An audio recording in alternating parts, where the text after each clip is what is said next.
These hills beside the Little Bighorn River in Montana are the site of one of the most tragic events in American history. It was here in 1876 that Sitting Bull and a combined force of Northern Plains Indians inexplicably defeated the U.S. 7th Cavalry under George Armstrong Custer. How could a well-trained, highly mobile cavalry officer and his command, how could they be defeated by a bunch of heathen savages? The scale of the defeat and its many unanswered questions has created a heroic myth. The myth of the Battle of the Little Bighorn is a gallant, heroic last stand to the last man and last bullet. The story of Custer's last stand is legendary, but did it really happen that way? Now, archaeologists, using the forensic skills of a crime scene investigation, have finally begun to uncover the evidence, revealing what actually occurred at the Battle of the Little Bighorn. This was not the gallant, heroic last stand. This, in fact, was a gruesome, terrible affair.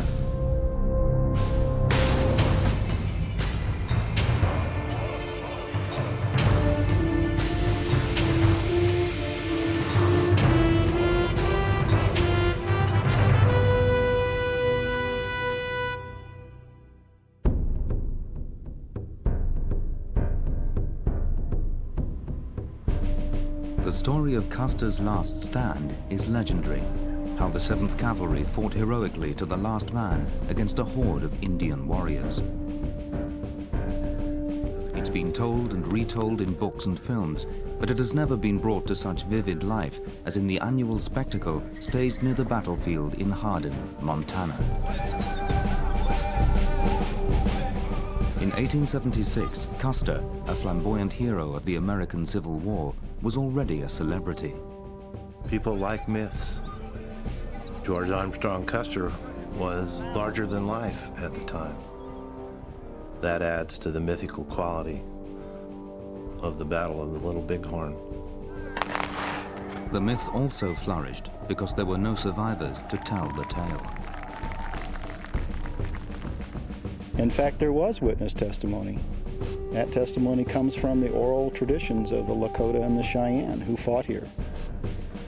Joe Medicine Crow heard stories of the battle firsthand. His grandfather, White Man Ransom, was one of Custer's Indian scouts who survived the battle by chance.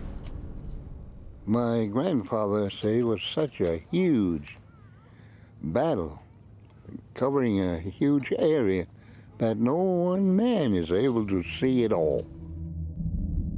What the Indians did see paints a disturbing picture.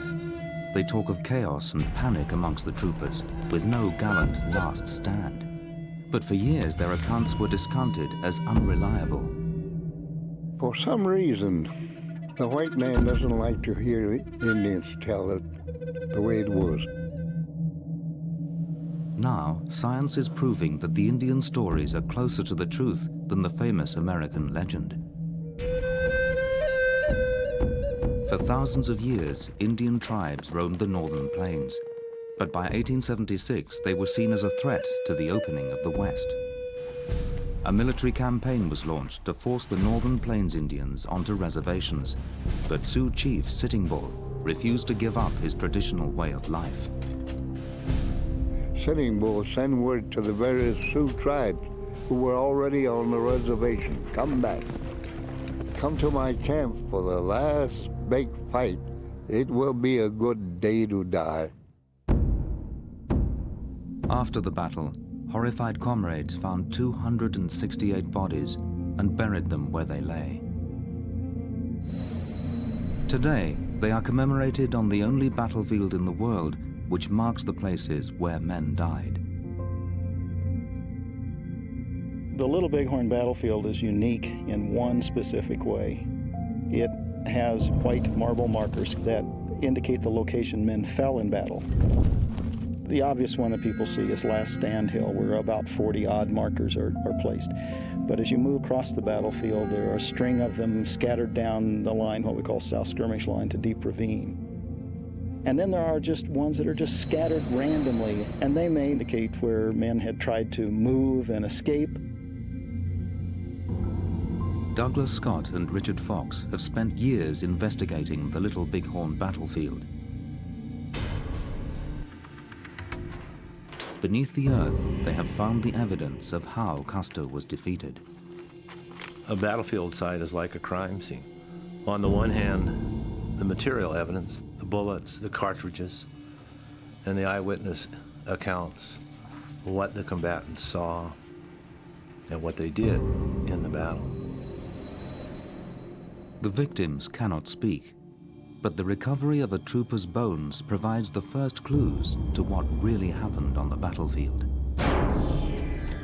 To the side of marker 128, we found a burial pit containing most of the skeletal elements of an individual about 19 to 21 years old. The range of injuries on this one trooper reveals the ferocity of the battle. Massive blunt force trauma to the mandible, to the point these teeth were broken in half. Sharp force trauma to the bottom side of the collarbone. And there's a cut mark, and we think it's probably made with a knife. Sharp force trauma to both femurs, such as would be made with an axe. A gunshot wound to the left arm near the wrist. The bullet entered the bone and then did not leave it. Gunshot wounds to the thorax. Some of the bullets probably shot into him from a distance. And when the fighting closed in, perhaps they found him still bleeding and finished him off with a coup de grace to the head. The bones confirmed that the Indians used traditional weapons, but they also had guns.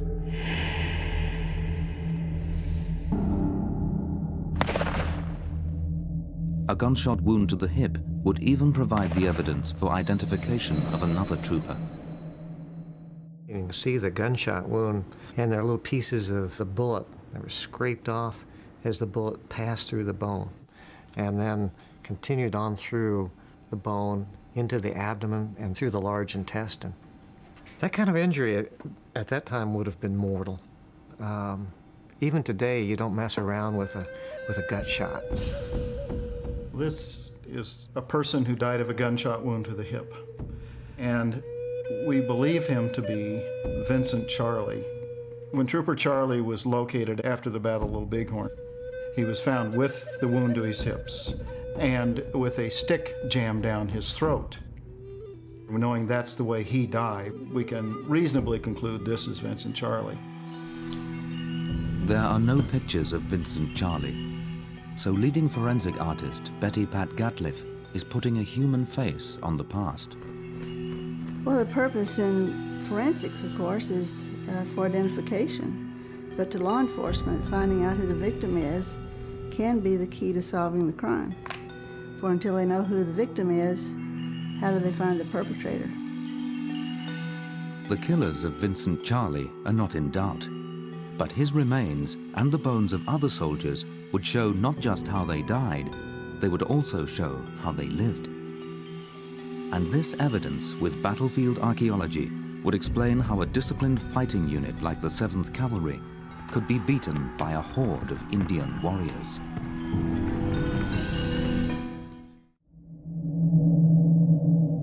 On May the 17th, 1876, 3 columns of soldiers marched into Montana to force the Northern Plains Indians onto reservations. It was thought Indian tribes were camped near the Little Bighorn River, so George Armstrong Custer was ordered to take the 7th Cavalry and find them. On the morning of June the 25th, Custer's Crow Indian Scouts spotted an encampment far to the west. That's when my grandfather, white man Ransom, saw the Sioux camp. They could see the horse herds on the hills up. Custer separated his force into 3 battalions. He sent Captain Benteen to close an escape route to the south. He then commanded Captain Reno to attack the Indian camp in the Little Bighorn Valley. Custer turned north with 210 men. When he reached the crest of the hills, the Indian village was fully revealed. What he saw shocked him. Custer looked over there for the first time, And his head, face turned white, whiter than ever. First time he's seen it. It's a huge camp. It was one of the largest gatherings of Northern Plains Indians, with over 1,500 warriors. And even after we told him that there's an overwhelming force down there, you better wait. But he was determined to go ahead and attack. Reno was retreating before an Indian counterattack. Custer prepared for action. He sent a message recalling Benteen and his supplies. Then, through his interpreter, Mitch Boye, he told his Indian scouts to leave. So the interpreter, Mitch Boye, said, "Boys, you're lucky. Get away from here as fast as possible. I'm stuck. I sign up. So I'm going to die with him." Joe Medicine Crow's grandfather, White Man Runs Him, escaped the battle. Interpreter Mitch Boye fatefully rode with Custer into a valley called Medicine Tail Coulee. And it was from here that Custer and the 7th Cavalry rode into history and myth. But he left behind him a trail of clues, and more than 100 years later, archaeologists started picking up that trail. I do recall the very first day, the first hour, in fact, the metal detector sang. It was one find after another. The finds were spent cartridges, bullets, and pieces of equipment. The remains of a battle buried for over a century. Yep, another Henry cartridge case. Double firing pin imprint. On the first day alone, we recovered cartridges, bullets, bits and other pieces of personal gear. And it was stunning. It was literally stunning. Oh, John, I got a pretty good beep right here. The searchers checked every location, unearthed objects, and determined if they were from the battle. The association of a cartridge with a button will tell us where a soldier might have fired his weapon, might have been killed, or at least his uniform torn or lost. One of the most poignant artifacts I have ever seen is this wedding band still encircling the finger bone, reminding us of the emotional impact that must have occurred to the families of those who were related or knew these individuals. Over 5,000 artifacts have been found. Every one was numbered and logged to create a detailed computer map of the battlefield. And this was only a sample of what lies buried. Even today, the battlefield reveals an extraordinary find. Yeah, it's in nice shape. Great condition. It's a .45 caliber carbine round, unfired, in very nice condition. It's an original 7th Cavalry bullet, still unfired, over 125 years old, and found near to Last Stand Hill. This was the one we picked up on Last Stand Hill just the other day. Oh yeah, unfired .45 caliber Springfield. Yeah. I guess that's the normal situation in combat under stress, confusion. People drop rounds, lose them. The 7th Cavalry were issued only with .45 caliber Springfield carbines and pistols, so it's easy to identify US Army bullets and cartridges. But what about the hundreds of other cartridges and bullets? These can only have come from Indian guns. What can these bullets and cartridges actually tell us about the battle? When a trooper's carbine is fired, the spent cartridge is ejected and falls onto the ground. So the place where a trooper's cartridge case is found reveals a trooper's position. Lead bullets have a similar story to tell. Indian bullets are found impacted at trooper positions, and trooper bullets at Indian positions. Yeah, that's a .45 carbine bullet. It was the huge amount of Indian bullets and cartridge cases that surprised the archaeologists. The quantity of cartridge cases that was found in and around these Indian positions was significant, which suggested that there were a lot of weapons there. How is it possible to know the quantity and types of guns that were used against the troopers? Cartridges and bullets can offer clues to the guns that fired them. But those are the marks we're looking for. That's what we're looking for, the firing pin impression marks and the possibility of extractor marks. When a bullet is fired, travels down the barrel. It is marked by the rifling characteristics that are placed in that barrel. They're analogous to a fingerprint if you have enough individual characteristics to individualize a particular firearm. Analyzing the bullets reveals that the amount and types of Indian guns were far greater than had been previously thought. What we found were in excess of 47 types of firearms used by the warriors against the soldiers at Little Bighorn. That means that more than 800 warriors were armed with anything from muzzle-loading antiques to the latest repeating rifles. Custer was outgunned 4-1. And we were truly surprised at the numbers of weapons that were present here. The myth of Indian warriors with only bows and arrows was overturned. But how did they acquire so many firearms? The Indians acquired weapons just like anybody else did. They could go to the trading post and purchase them or trade for them. They were used for hunting. In this case, they were used for hunting white men. Any firearm was a good firearm as far as a Plains Indian was concerned. Yes. And it could range from, 75 caliber horse pistols, flintlocks, to percussion rifles, to cartridge guns. Now, that's 66 Winchester? Right, because it's very lightweight, and it was very appropriate for Indian use because it was like a bow and arrow that it fired very rapidly, but it was still a very short-range weapon. And as a warrior, you wanted to get in very close and maybe use the smooth bore with a sawed-off bore. So you could get in, you wanted to see the look on that man's face when he knew that you knew that he knew he was going down, and that's what the warfare was all about. So revolvers also were incredibly popular because they were the same thing as all the other type of weapons. They were a handheld, very lightweight, rapid-fire, very close-range weapon. Bullets reveal much, but it would be the cartridge cases that held the clues to unravel the mystery of the defeat of the 7th Cavalry.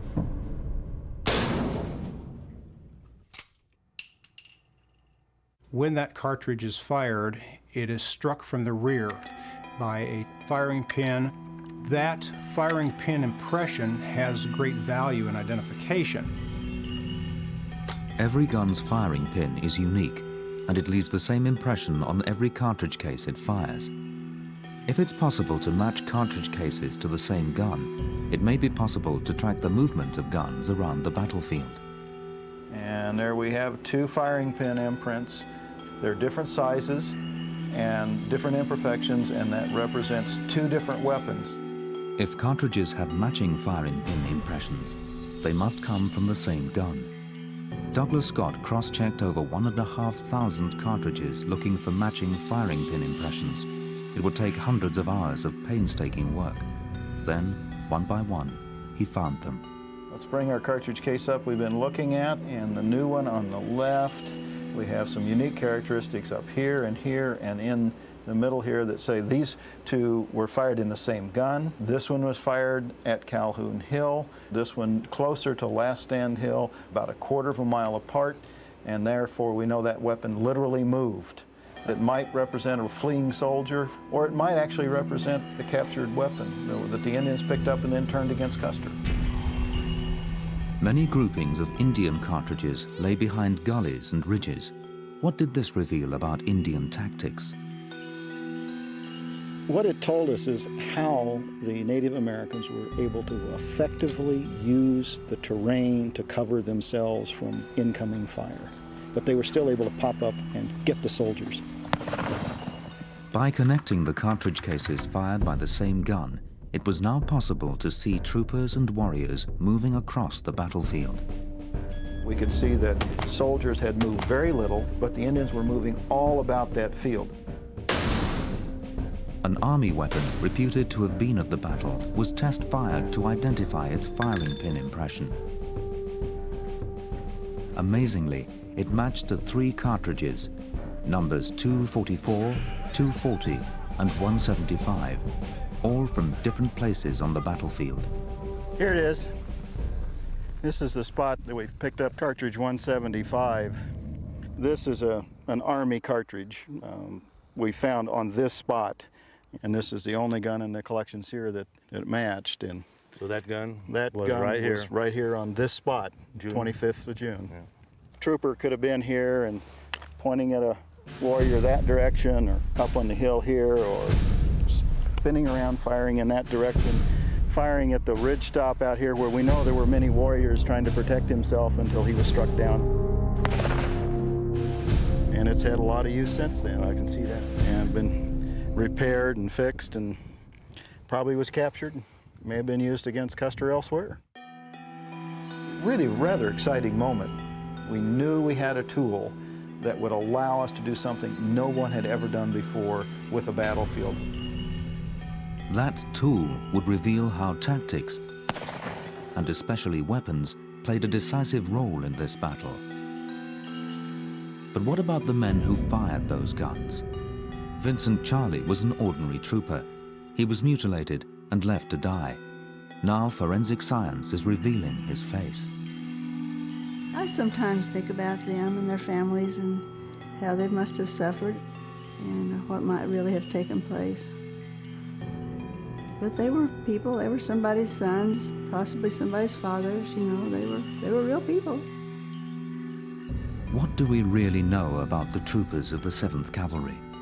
Were they really the crack troopers of legend? We know the soldiers from the enlistment records are average height of 5'7", average age of 22 years old, average weight of 150 pounds. Some of the ones that we found are much younger in age, 16, 17 years of age. They weren't supposed to be in the Army at that time. We know that half of them were immigrants, mostly from Ireland, England, Germany, mostly from Western Europe. Most of them were doubtlessly from poor backgrounds. These were poor immigrants, but they had joined the legendary 7th Cavalry. They should have been well trained and fighting fit, but the troopers' bones tell a very different story. Here are teeth, and these black tarry stains suggest tobacco use, particularly as in the form of pipe tobacco. He lived a tough life, little oral hygiene, bad diet, and in that way he's probably very typical of most of the troopers. There's a tooth here that's missing a crown. It's rotted away.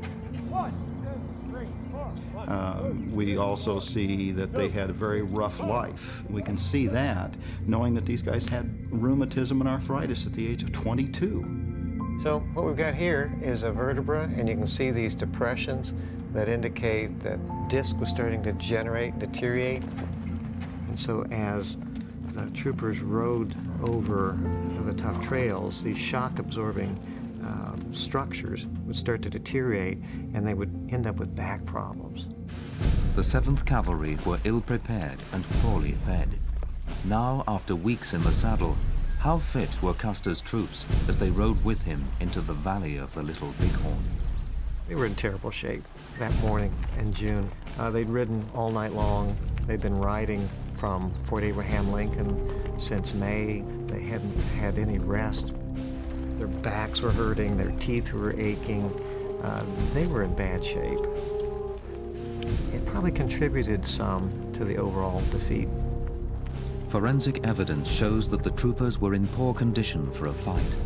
Now archaeology would reveal what actually happened as the 7th Cavalry fought to the death at the Battle of the Little Bighorn. How could a successful commander like George Armstrong Custer and a well-armed modern army be defeated by the Northern Plains Indians? Historical accounts say that as Major Reno charged the Indian village, Custer's battalion reached the ridges across the river. Custer then rode down to a valley called Medicine Tail Coulee, where he divided his troops into 2 wings. Custer rode with the left wing down to the river, threatening the Indian camp. The right wing, with Captain Miles Keogh, was deployed on higher ground.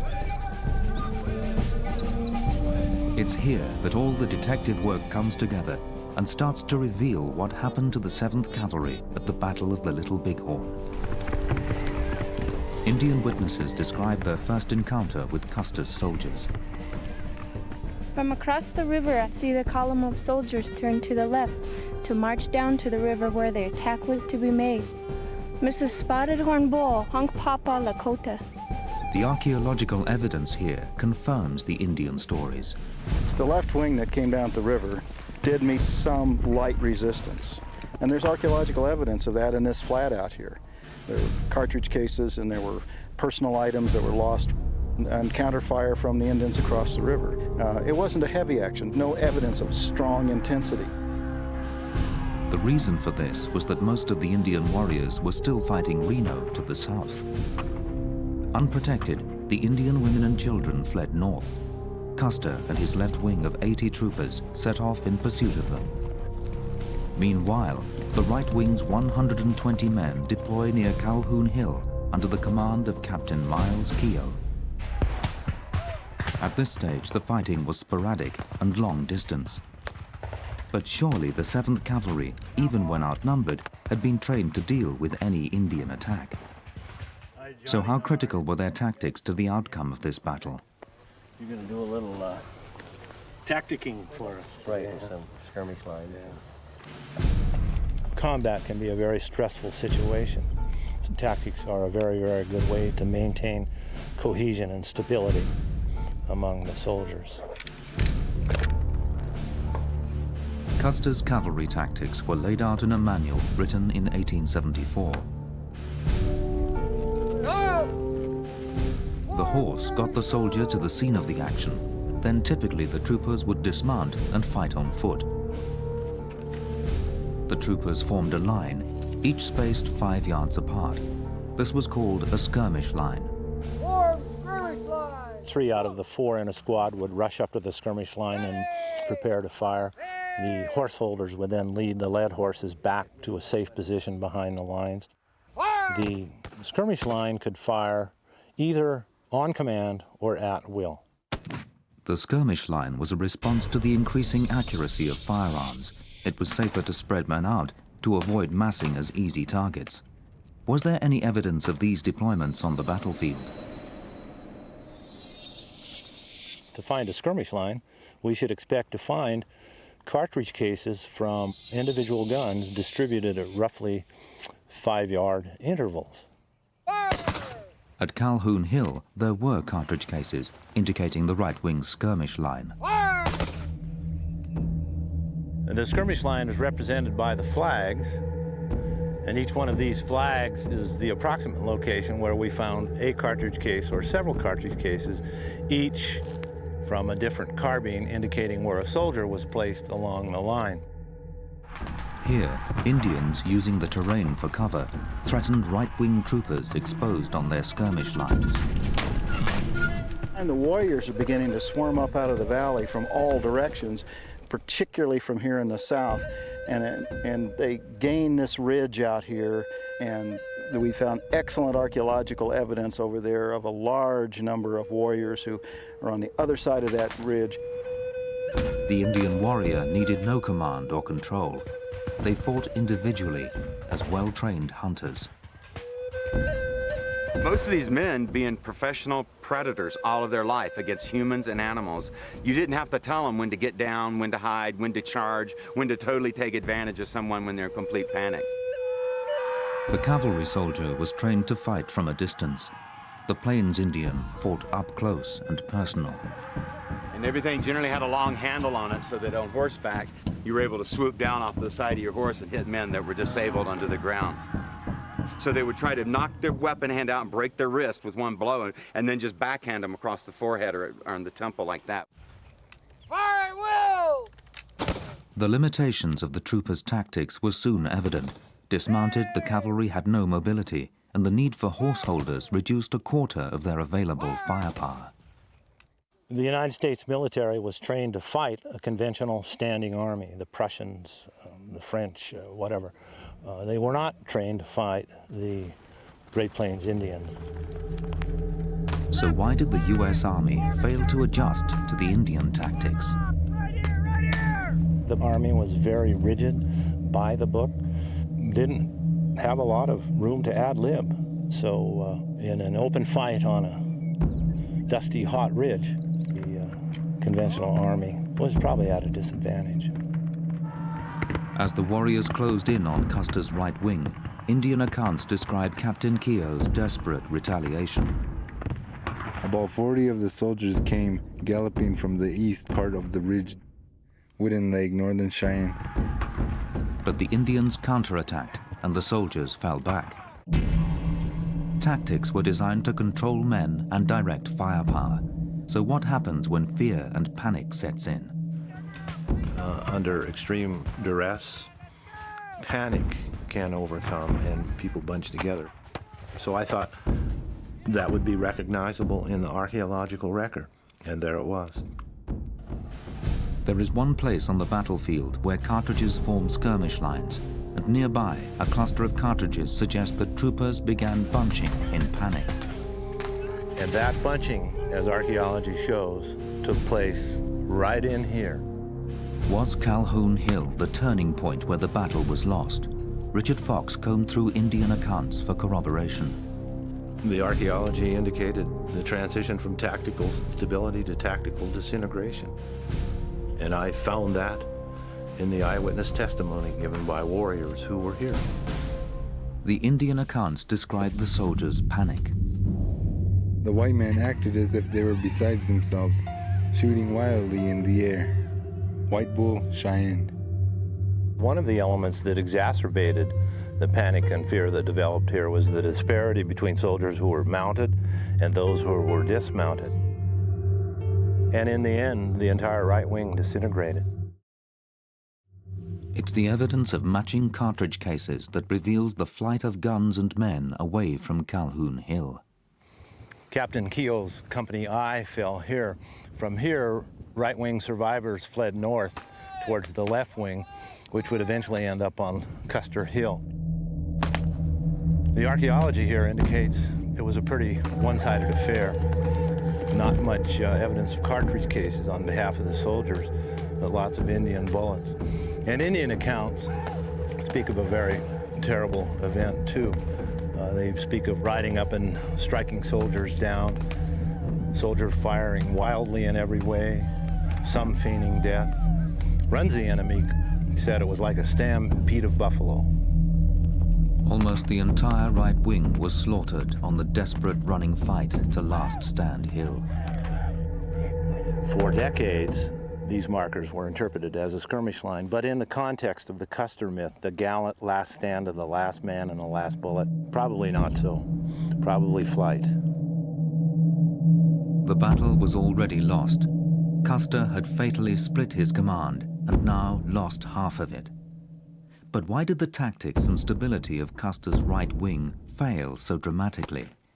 The answer may lie with the different types of guns used on the battlefield.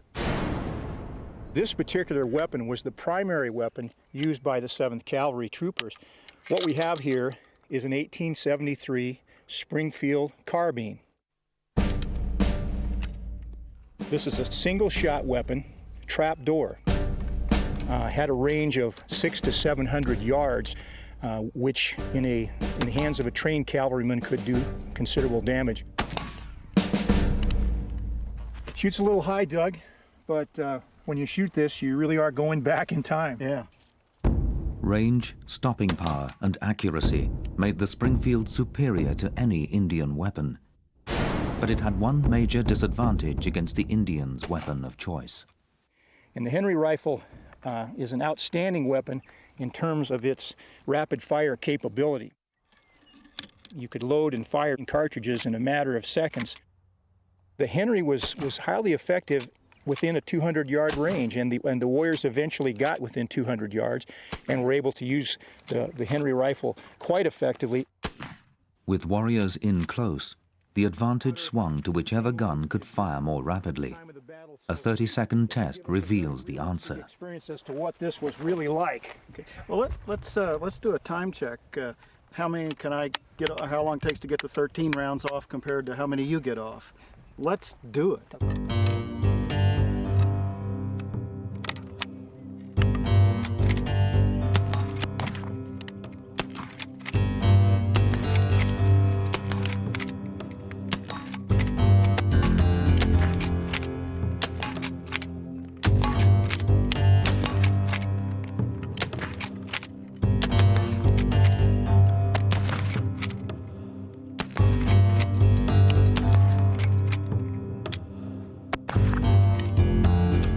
I'm done. 30 seconds. How many did you fire? 13 rounds in 30 seconds. I got 4 off.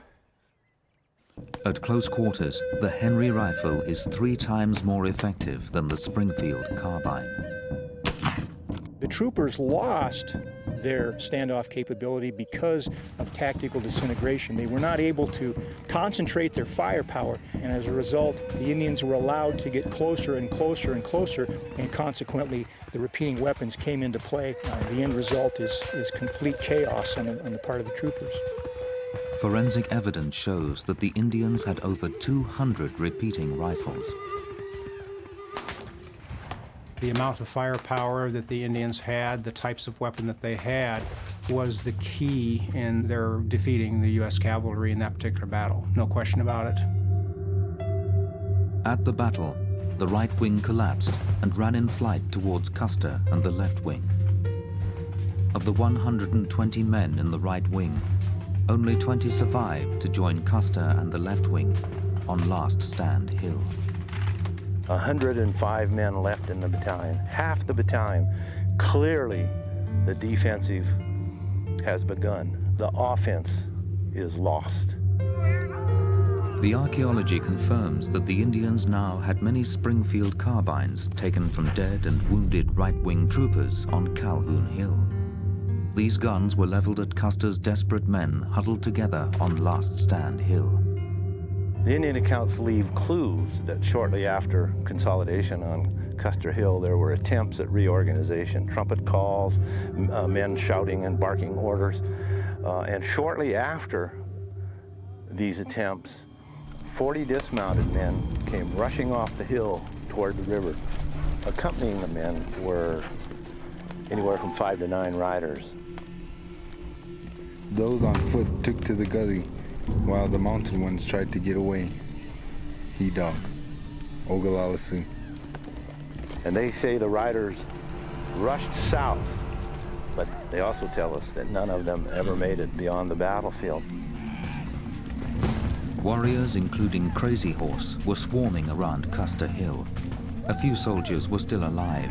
Sensing the end, they too ran in panic. The troopers jumped up and started to run towards the river. They did not fire back. Big Beaver, Northern Cheyenne. And in the meantime, the Sioux and Cheyenne warriors were coming. We had them surrounded, and in a little while they were all dead. Last Stand Hill was where the bodies of Custer and his immediate command were found. Below is a line of markers indicating the route of flight to a place called Deep Ravine. This enduring myth, I think in the public's imagination, is here at Last Stand Hill, that this is where the last gallant fight occurred. And we both agree that isn't quite the case. That's right. It was a desperate struggle here on the hill, and it was a matter of life and death, and I think we can all relate to that. But it was over in minutes. Few trooper cartridge cases have been found on Last Stand Hill, but many Indian bullets. The archaeological evidence for a heroic last stand is non-existent. This unfired bullet recently found is a silent witness to the final minutes of the battle. This was the one we picked up on Last Stand Hill just the other day. It's one of the cavalry rounds. It's incredible. It's absolutely incredible. Well, to think that some young guy got off a boat in New York and wound up frantically trying to shove this into a Springfield carbine in the last moments of his life, fighting against a force of individuals who were fiercely trying to defend their hope of existence, and all of that swirling around. And that's the bit of evidence left behind of all those kind of tumultuous events. It's difficult to have this in my hand and not be moved by it. It was a desperate, grim struggle. Lasted only briefly. And in fact, not only was there no gallant last stand, the last fighting did not even take place here. Custer was outnumbered, outgunned, and outfought. But if the mythical last stand wasn't on Custer Hill, Where did the last of Custer's men die? The Battle of the Little Bighorn lasted no more than 90 minutes. 268 men were killed, 210 of them with Custer. After a 2-day siege, Reno and Bentine's horrified troopers came to bury the dead. They could only identify 56 of their comrades, so badly had they been mutilated. And when they found out it was Custer's outfit, they went up there and mutilated these bodies, cut their throats, arms off, feet off.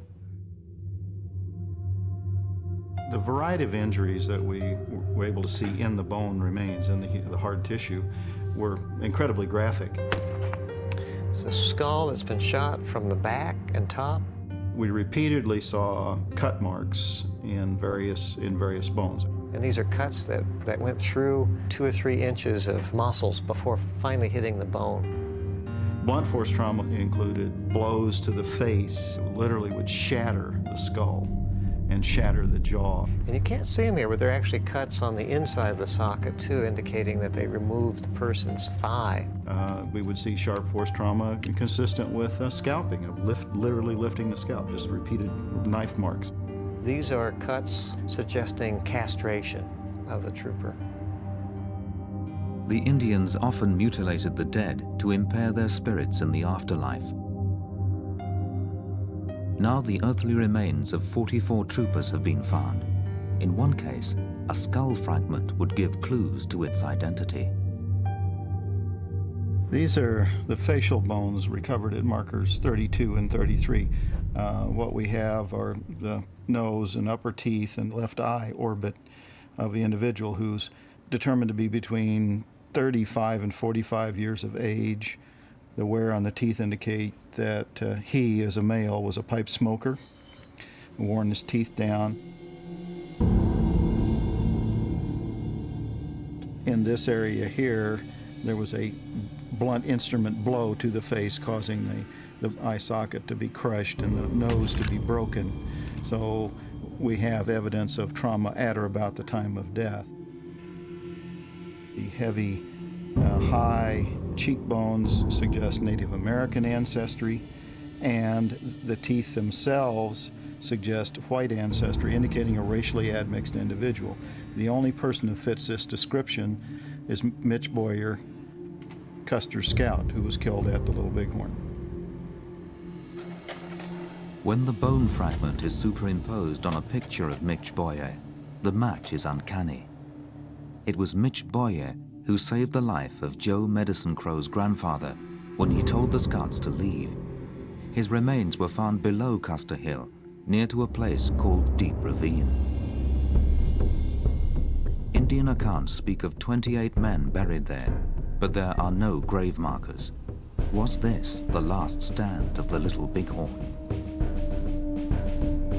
Tall Bull, a Northern Cheyenne, was there, and he says, I heard a big war whoop that soldiers were coming. Soldiers came on foot and ran right through us into the deep ravine. And this was the last of the fight, and the men were killed in this gully. So the last fighting was not on Last Stand Hill. We saw soldiers start running down the hill towards us. Nearly all of them were afraid. I think they were so scared they didn't know what they were doing. Some of them shot their guns in the air. Iron Hawk, Hunk Papa Sioux. This is the upper reaches of Deep Ravine. The last fighting took place here. We have Indian cartridge cases up along the sides of the ravine here, indicating Indians firing down at soldiers who were trying to hide, to escape, to evade. And we also have historical accounts, Indian and white, talking about soldiers' bodies found down here.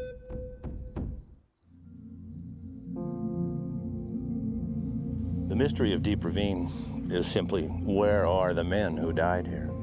And we have looked, but haven't yet found them.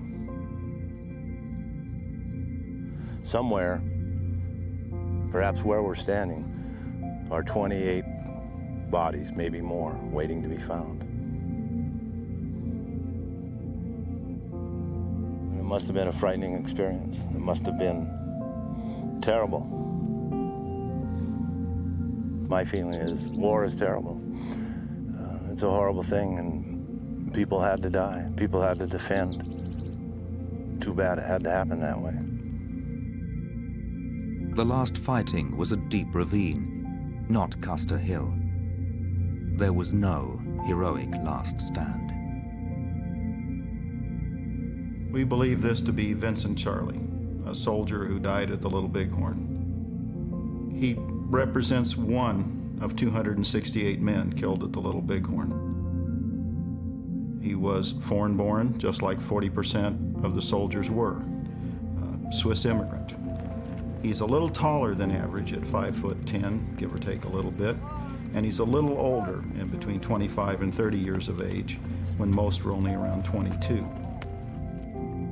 So he does really represent many of these people. So to put a face on this skull allows us to see one person who lived and died at the Little Bighorn. I like him. I think he's somebody I'd like to know.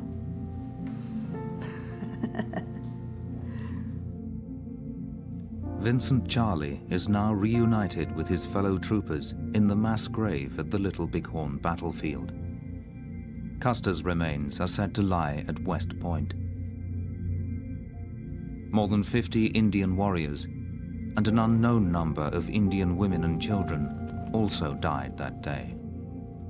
The reason why the Indians finally decided to make their last stand, because they were being pushed out of their land and massacred from here and there.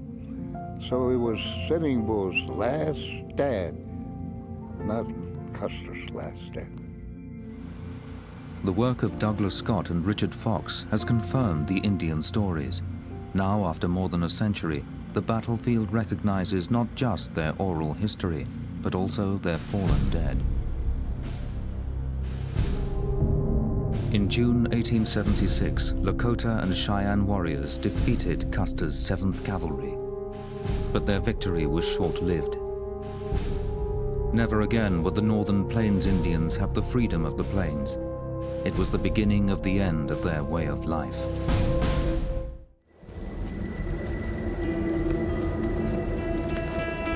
It's October the 25th, 1854. One of the most infamous days in British military history. By day's end, the flower of the British cavalry will have been sacrificed in the Valley of Death.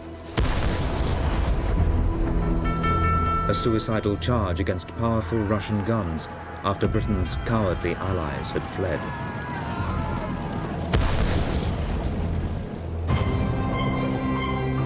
But the latest evidence from the Crimean battlefield itself tells a rather different story.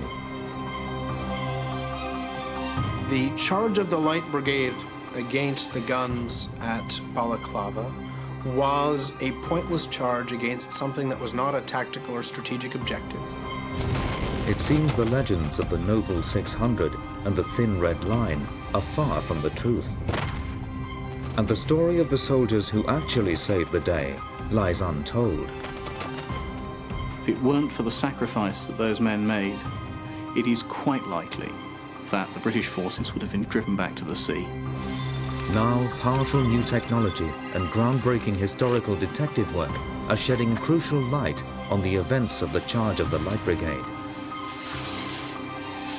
So who were the true heroes of the battle for Balaclava?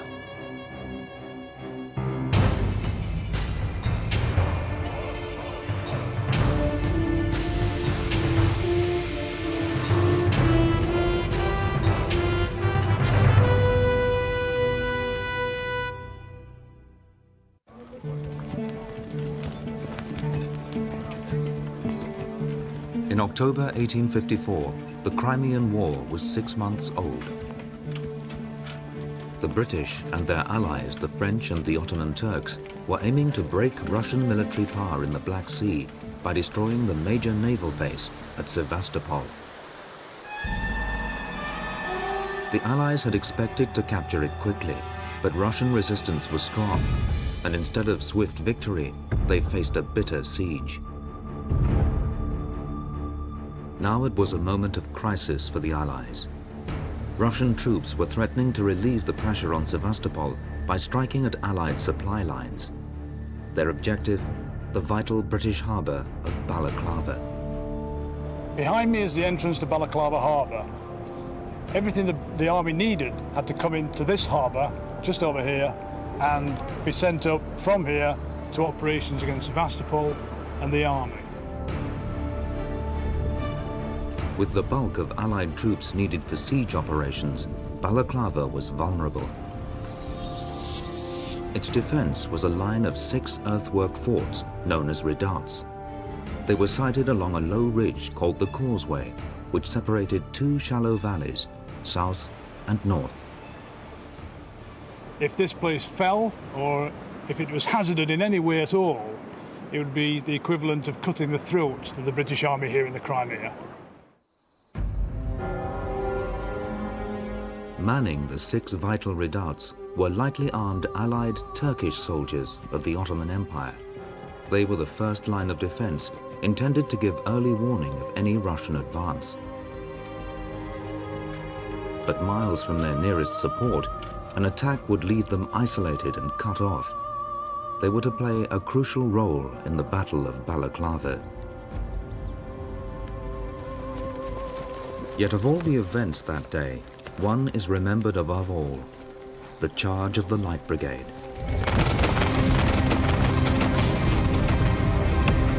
And its story has been woven into a legend. It tells how the Russians launched their attack on Balaclava at dawn. The Turkish troops at the redoubts fled in terror, abandoning their guns. Commander-in-Chief Lord Raglan ordered the Light Brigade to stop the Russians seizing those abandoned guns. But somehow a misunderstood order led to the 600 riding the wrong way to their doom in a storm of Russian artillery fire.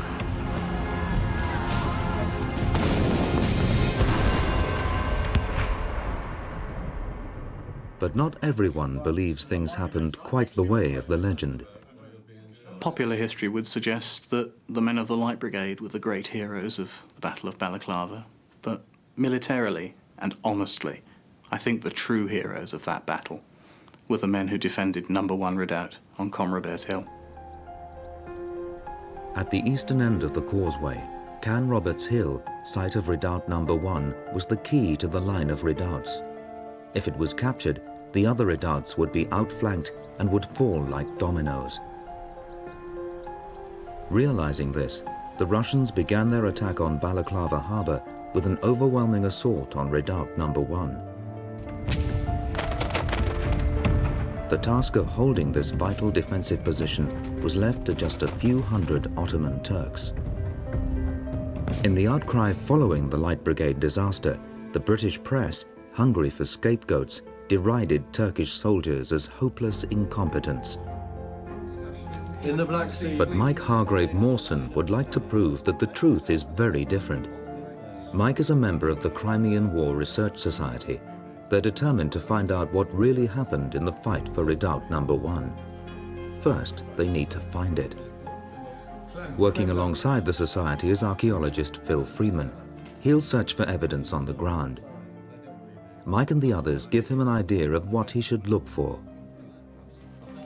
I mean, one of the key things we would love to find out is not so much what finds you can pull out for us, but the actual plan of what has been disturbed earth. Yes, I agree. Traces of where earth has been disturbed to build defences should still exist on Can Roberts Hill, even after 150 years.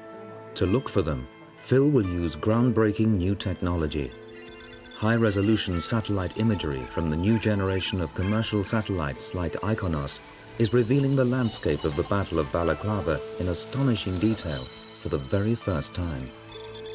A single Iconos image taken from an altitude of 400 miles reveals the entire Balaclava battlefield. The extraordinary resolution of the satellite photo clearly shows Can Roberts Hill. You can see the impressions in the ground of where the ground has been disturbed, where soil and stones have been heaped up.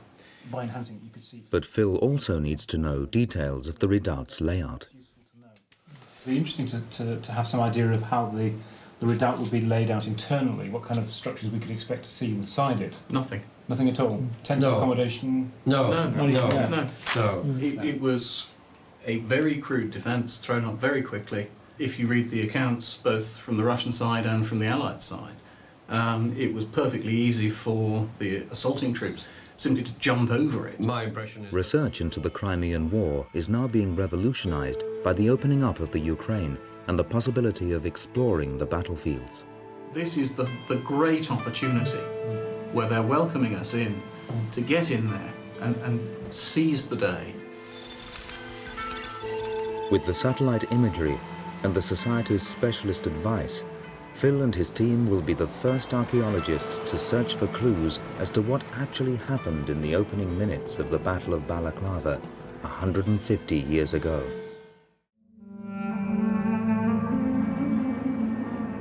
Once a forbidden zone controlled by the Soviet military, the Crimea is an archaeological treasure chest. Fought over by armies again and again over the millennia, its landscape is littered with relics from ancient times to the Cold War.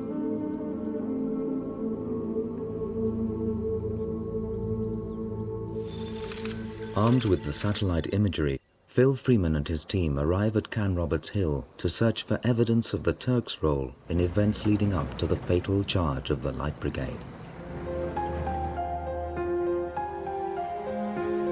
Their first task is to find Redoubt No. 1. The satellite photo gives Phil a clue as to where to look on the kilometre-wide hill. They've enabled him to identify a small area of disturbed earth on the southeastern side.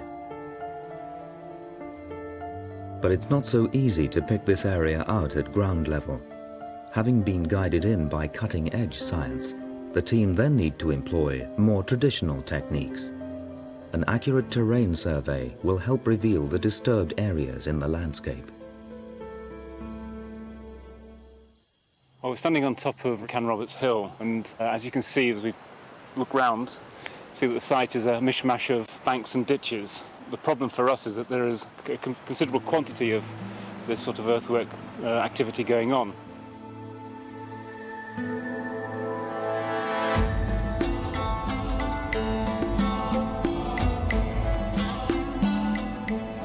What we need to do is sort of lay out grids first of all, and then on each of the points where the grids intersect with one another, we'll take a reading, and from that we can then produce a 3D model.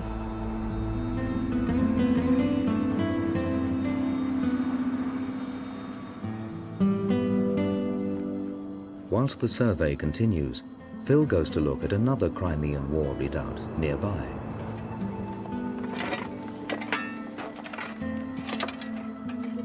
Bezimyanya, no-name hill, was in use at the same time as Redoubt No. 1, and its construction and size might offer Phil clues as to what he should look for on Canroberts Hill. Well, they've opened up quite a bit more of the bank, and in doing so, in extending the trench in this area, they've taken out part of the Crimean War fortifications. What that's left, among other things, is quite a good cross-section of those fortifications. You can see the initial creation of the bank here, and then a series of fills which run up against the wall, whose face you can see on the other side quite well in the new trench. Artifacts from the site show that the redoubt was occupied by Turkish troops. Together with Simon Richardson, the team's metal detectorist, Phil gets an idea of the kind of artifacts they might find at Canroberts Hill.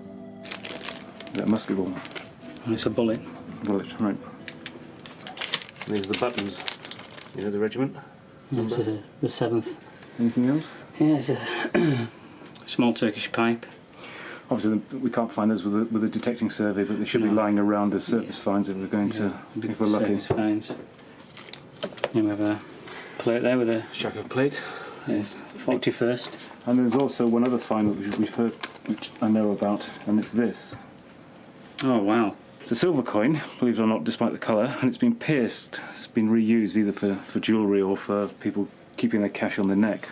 It dates to about 1830, and it's minted in Istanbul. Yeah, it's a nice inscription. It would be great if we could get similar sort of finds from Canroberts. But I think we'll be very lucky if we find that sort of thing. Quite a pretty piece. The finds are sparse, but the Bezimyanya site shows that despite poor conditions, Turkish soldiers were able to construct a considerable position. Phil is encouraged. Maybe he can find something similar on Canroberts Hill. Back with the team, the terrain survey is now complete, but it reveals another problem. All around the target area is a confused tangle of earthworks. The Crimean War isn't the only conflict to have left scars in the Balaclava landscape. In World War II, the entire region saw desperate fighting between the Red Army and Hitler's Wehrmacht. You find scattered around all kinds of things. For instance, look like a couple of foxholes here from the Second War, bomb craters, again, scrapes and scoops. But after searching through the maze of confusing earthworks, Phil thinks he's located the structure visible in the satellite photo. He believes this could be Redoubt No. 1, but it's nothing like as substantial as the fort at Bezimyanya. Somehow, Phil needs to isolate what he thinks could be the Crimean War earthwork from the later World War II remains. He asks the opinion of local archaeologist Dmitry Stonyi. Dmitry is an expert on the World War II remains in the Balaclava area. One by one, he's able to identify and eliminate the World War II trenches and mortar pits. What remains could be the surviving Crimean War earthworks. And we come into this, what looks to be a very interesting feature around the corner. Could you tell me what you think it is? I think this is a rest of maybe British, maybe Turk battery, gun battery of Crimean War. A road, two guns, and wall. You can see a very good view to village Kamari, and very good road from Russian position to Balaclava. It's very important, very strategical.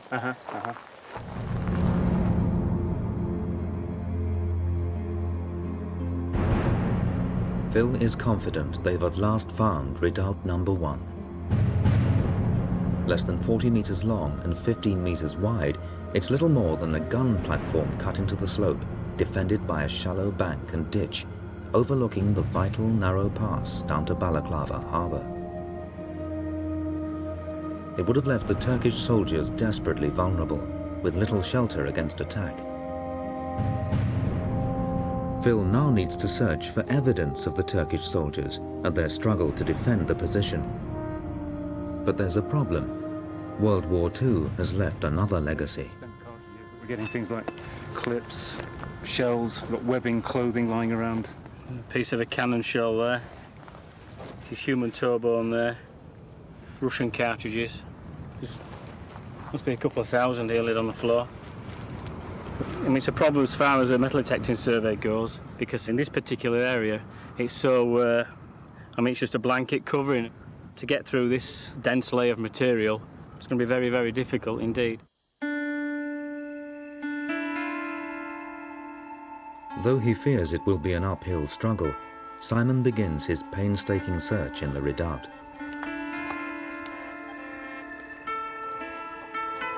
Documentary records suggest life would have been tough for the Turkish soldiers.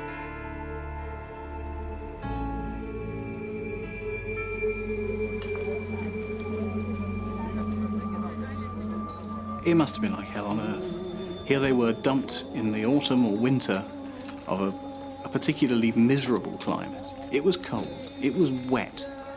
For the previous 3 or 4 weeks, the total ration issue that they had been given to eat was 2 biscuits. And they'd been living off what they could find lying around on the ground. And bear in mind, you've got a huge army of invaders picking the ground clean. There wasn't much left for the poor Turks. Though traces of the Turks' daily life may be difficult to locate, Simon is at first sure there'll be plenty of evidence of the battle for the Redoubt. But he's wrong. We're actually inside Redoubt No. 1 at the moment. I've set the metal detector as I would set it in the average field, looking for small artefacts such as buttons and musket balls and things like that. But to show you what we're up against,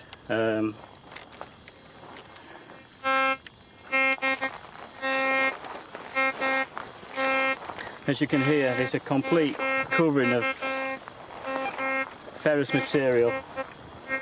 The material is all Second World War.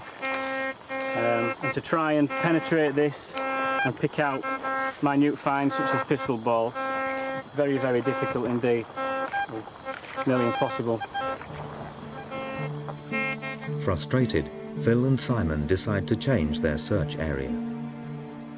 Phil has worked out from the recorded position of the Russian guns where any cannonballs or shells which overshot the Redoubt would have landed. Luckily, it's in an area the survey shows is less damaged by World War II. Simon starts a new search a few hundred meters from the Redoubt. Within hours, the change of tactics pays off. We're standing on the west side of Can Roberts, looking across to Balaclava and Sevastopol. As we look down the slope, you can see a series of red markers, flag markers, which represent hits that the metal detectorist has made. Each one represents one large caliber lead ball.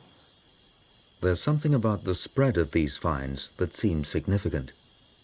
There is an interesting pattern, effectively a fan, as we look down. The characteristic fan-shaped distribution pattern suggests they're lead balls from an air-bursting Russian shell.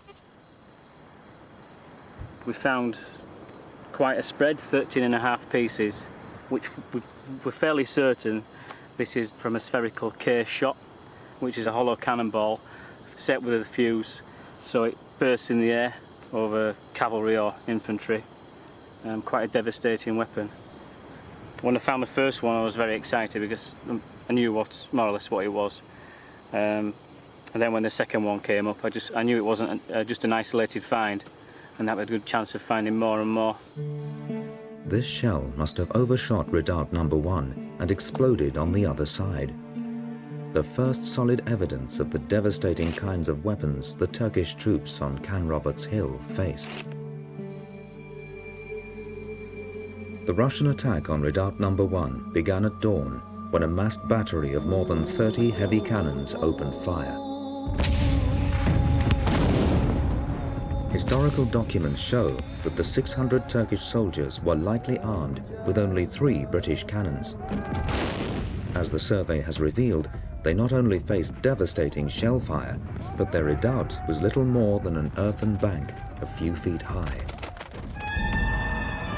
Unprotected, outnumbered and outgunned, the Turks could make little reply. But bravely they hung on. I doubt whether a similar number of British troops would have lasted as long. It must have been like being in a bombardment during the First World War in a trench. When you saw the enemy infantry advancing, you had to stand. You had to defend your redoubt.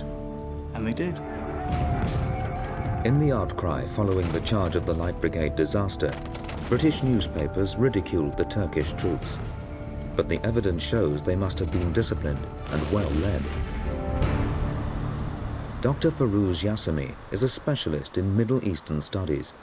He's been looking into the composition and training of the Ottoman Army. Up until the Crimean War, nobody was really sure what the Turkish army was or was not capable of. A European-style officer cadre or officer corps was a new phenomenon in the Ottoman army, and it only existed since the 1830s, when they'd set up a war college. At the time of the Crimean War, the Istanbul War College was the Sandhurst of the Ottoman Empire.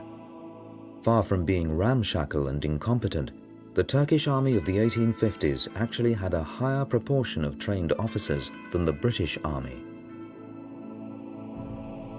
One point that I think you can make is that within the Ottoman army, warfare was viewed as a religious duty. A man who was killed became a martyr, a shahid. A man who survived was a ghazi, a warrior for the faith. This helps explain why, despite being only lightly armed and undersupplied, the Turkish troops bravely stood their ground before finally being overrun. Yet this heroic last stand is glossed over in most histories of the battle. It seems the myth of the Turks' cowardice did not arise by chance. Mike Hargrave Mawson believes the British commander Lord Raglan was caught completely off guard by the Russian attack. Opinions are divided, but it would appear that Raglan and his entourage got up onto the Sapoon Heights about 7:30, 8 o'clock in the morning. What isn't at issue is the fact that the Russian assault began at 5 that morning. Raglan was slow to react to the Russian attack. By the time he arrived at his command position, the Turks at Redoubt No. 1 had been facing Russian bombardment for nearly 3 hours. Official accounts of the sequence of events deliberately covered up Raglan's delayed response. Raglan, when he came to write his report, didn't want to point out that they'd taken 3 hours to get to the battle. And so 3 hours got truncated down to a few minutes. And it was the Russians attacked, the Turks ran. The fall of the redoubts marked the end of the opening phase of the battle. But this set in motion an unstoppable chain reaction that led to disaster. This time, Lord Raglan would have a grandstand view. It's 10:30 a.m., nearly 3 hours after the battle for Canroberts Hill.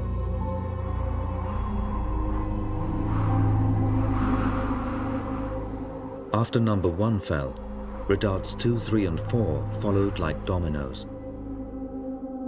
From his position on the Sapoon Ridge, overlooking the battlefield, the British commander suddenly noticed an alarming development down in the captured redoubts.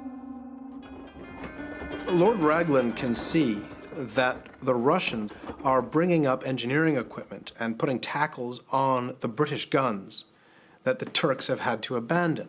And in the Wellingtonian military tradition, you must never lose a gun.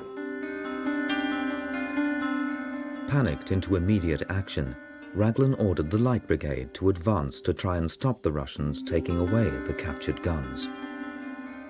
If you're going to send an order that must be acted on immediately, you send the fastest man in the army. Captain Lewis Nolan was the obvious choice. An impetuous young cavalryman, Nolan rode at breakneck speed down from the Sapoon Ridge into the South Valley to deliver the order to the cavalry commander, Lord Lucan. What happened next is the key moment where everything went wrong and the Light Brigade was sent to its doom. He goes up to Lord Lucan and he hands him the message from Raglan, and Lucan cannot see the guns. Lucan was mystified. He needed clarification and so asked Nolan, "Where are the guns?" To which Nolan replied, "There are your guns," throwing out his arm to point in the general direction of the Redoubt guns. But also in this direction was another set of guns, the Russian Don Cossack battery. The order was vague. Nolan was angry. Lucan was useless. So Lucan accepts the order to charge guns, and he's just going to charge the wrong guns. Somehow, a fatal confusion was made between the captured British guns being dragged away as trophies and the Russian Don Cossack guns, which were ready for action. Historians have always blamed Nolan's gesture for the massacre of the Light Brigade, believing that he pointed to the Don Cossack guns, either deliberately or by mistake. But is this really what happened?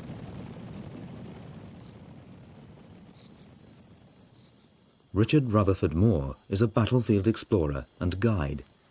For more than a decade, he's been studying the actual location of the Balaclava charge. Richard believes the key to solving the mystery of what actually happened lies in understanding the terrain. He wants to establish for the first time exactly what the principal characters could see during the battle. He teams up with remote sensing specialist Jessica Trelogan.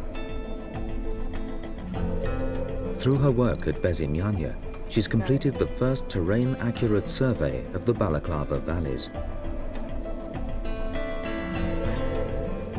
The first crucial viewpoint they must establish is that of the Commander-in-Chief, Lord Raglan.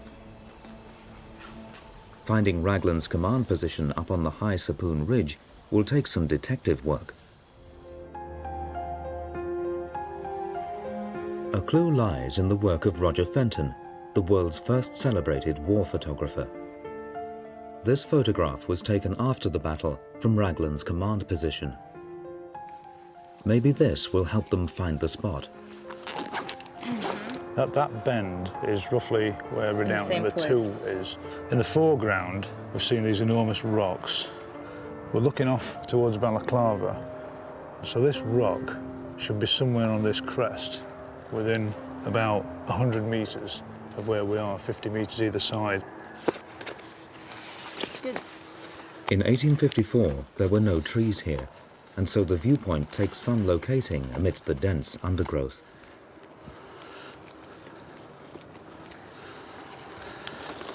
What does it look like from your side? So hard to tell with the vegetation in the way. I think maybe.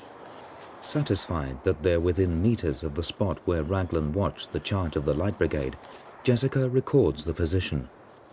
You know, we think we're more or less in the right place in the photograph. So I think it would be really neat to see what this would have looked like without trees in it. You know, we can't do anything about it now, but we can take it virtually, look at the computer, do a little line of sight analysis, and see if they would have been able to have a clear shot through here. Здравствуйте, моя подружка. Здравствуйте. It's an amazing piece of technology. Well, this is a geographic information system. And the nice thing about it is the way that it integrates different types of data. So you've got graphic data, topography, our iconus image that we could zoom in on, different levels of scale going out all the way to the whole Crimea. The computer incorporates satellite imagery into a full terrain survey, enabling Jessica to test lines of sight between any given points in the area. She first plots in the key points in the Balaclava battle, including the line of redoubts. She then adds in Commander-in-Chief Lord Raglan's viewpoint. It'd be interesting to see from here just what Lord Raglan could see. The green line reveals that Raglan could have seen the captured guns being removed from the redoubts. He also would have been able to see the Don Cossack battery at the far end of the North Valley. This confirms the accepted historical accounts. But what could Lucan see? His viewpoint is easier to find. This is the British memorial to the Battle of Balaclava, and we're standing in Redoubt number 5. In this area here was where Lord Lucan stood and received the orders from Lord Raglan. The big problem I've always had in trying to understand this part of the battle is the terrible view that you get over the area in front of you from the position in which that fourth order was received. You can see the captured redoubts, number 1, number 2, part of number 3, but you can't see anything that's going on beyond them because of the hill directly in front of you. You can't see anything at all of the North Valley of Balaclava. Richard believes that Nolan could not have pointed to the wrong guns because it wasn't possible to see them from this position. But it might just be that the view has changed in the 150 years since the battle. There are now trees in the line of sight. So from Redoubt number 5, how much of this area here on the other side of the ridge could we see? When Lucan's viewpoint is plotted in, it's a very different story. Tells us. No. He could see neither the Redoubt guns being removed nor the Don Cossack guns. He must have been totally confused by the order. Richard's theory is confirmed. Nolan could not have pointed directly at either set of guns. They were not visible from this position. Lucan, confused and unsighted, passed the order to Lord Cardigan, commander of the Light Brigade, and the cavalry set off down into the North Valley.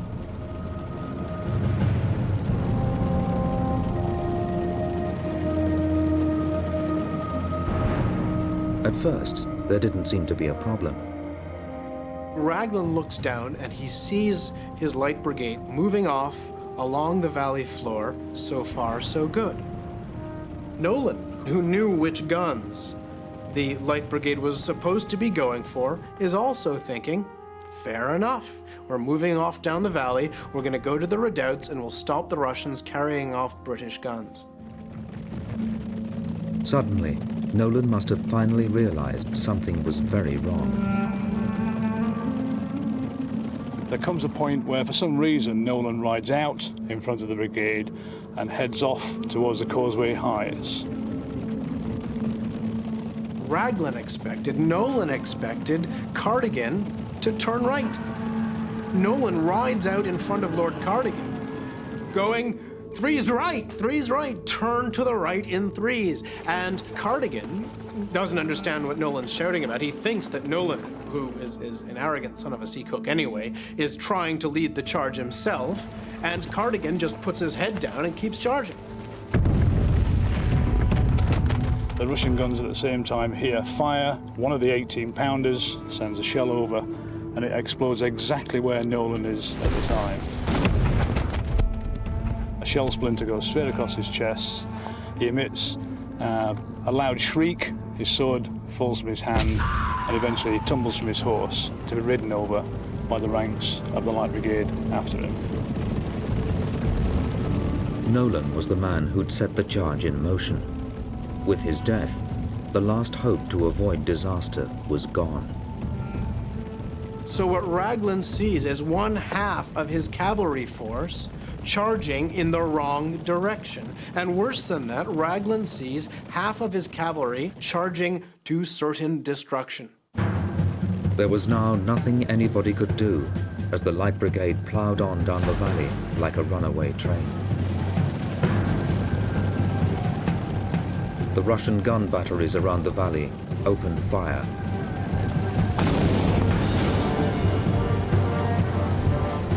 The Russian gunner at that point can't see through the smoke. He only sees his own gun.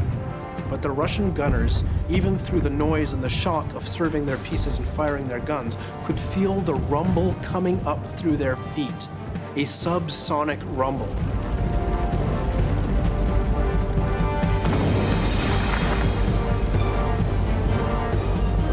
The moment of surprise has now passed for the Russian artillery.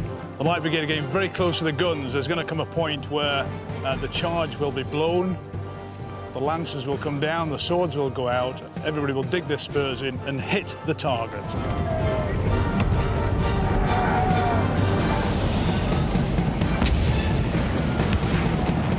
They hit the guns and this terrible fight developed around the battery.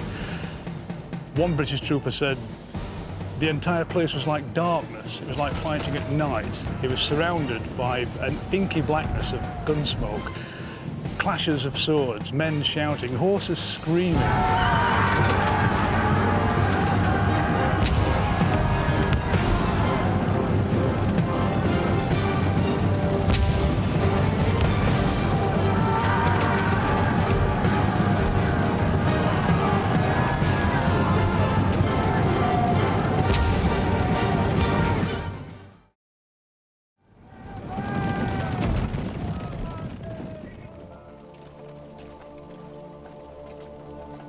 Although bravely executed, the charge was a complete disaster.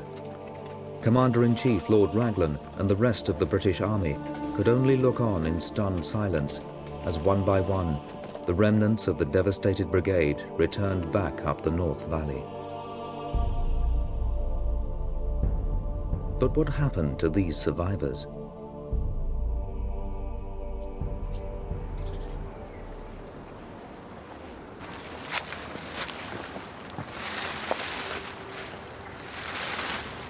George Lloyd Smith.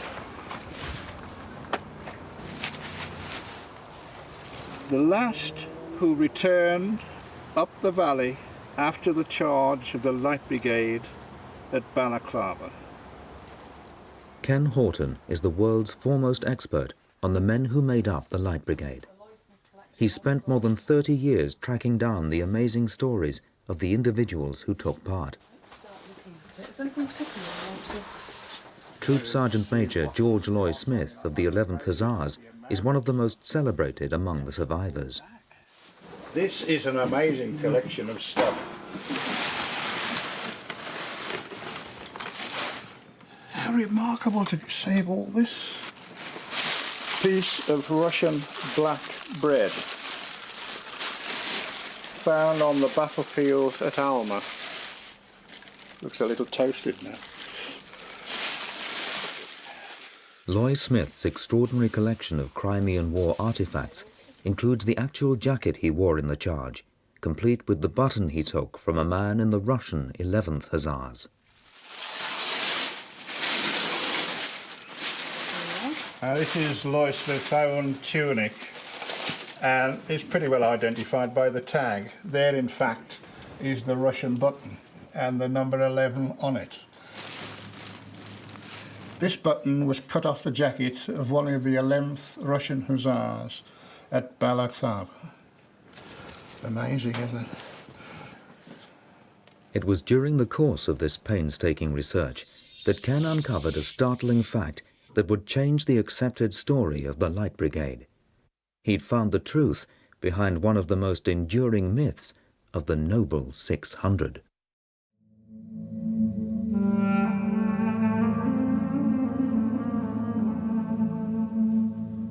Ken Horton's research into the men of the Light Brigade has led him through the medical records, wills and gazetteers which record the human face of Queen Victoria's army. This painstaking documentary work has enabled Ken to piece together the stories of the individuals who made up the famous brigade. Private James Glanister, age 22, good character. Comminuted fracture of the lower jaw by pistol shot in the cavalry charge at Balaclava. The ball passed across below the chin and he is much disfigured. These are human records, and one I like to collect. It is the information of the men that were in the charge and how they suffered. As Ken began to uncover more and more stories of charge survivors, he realized the truth. There were only 102 killed outright from the 670. 56 were taken prisoner, of which half of those died in captivity. But at the end of the war, coming back to England, I'm always reckoning that at least 450 of those original men did return to these shores. The 600 were not wiped out at all. Though the brigade was written off militarily, nearly 6 out of 7 Light Brigade men survived the famous charge. How then did the myth come about that it was annihilated? Lurid British newspaper reports sensationalized the scale of the disaster, and Tennyson's famous poem popularized this inaccurate myth of epic sacrifice. Although the Light Brigade faced artillery during the charge, has the scale of Russian fire been exaggerated? Is there a way, more than 150 years later, that we can find out? The answer can be found by a careful mathematical examination of the timing of the charge. From accounts, we know it took the brigade only 7.5 minutes to reach the Don Cossack battery 2,000 meters down the valley. 10 minutes after 11 a.m., the brigade moved off. At 30 seconds, they would have entered the field of fire of the left-hand battery. 10 guns on the Fedokeen Hills firing solid round shot and explosive shell. A cavalry charge should be a carefully timed advance, but as the fire came in, the brigade quickly accelerated. the battery could have fired only around 70 rounds before the brigade was through their field of fire. At 3 minutes, the brigade would have come under long-range fire from the 8 Don Cossack guns. At 5 minutes, this field of fire would have overlapped with the right-hand battery, 8 guns on the causeway. This should have caused more casualties, but the brigade now accelerated downhill with the racetrack camber of the valley.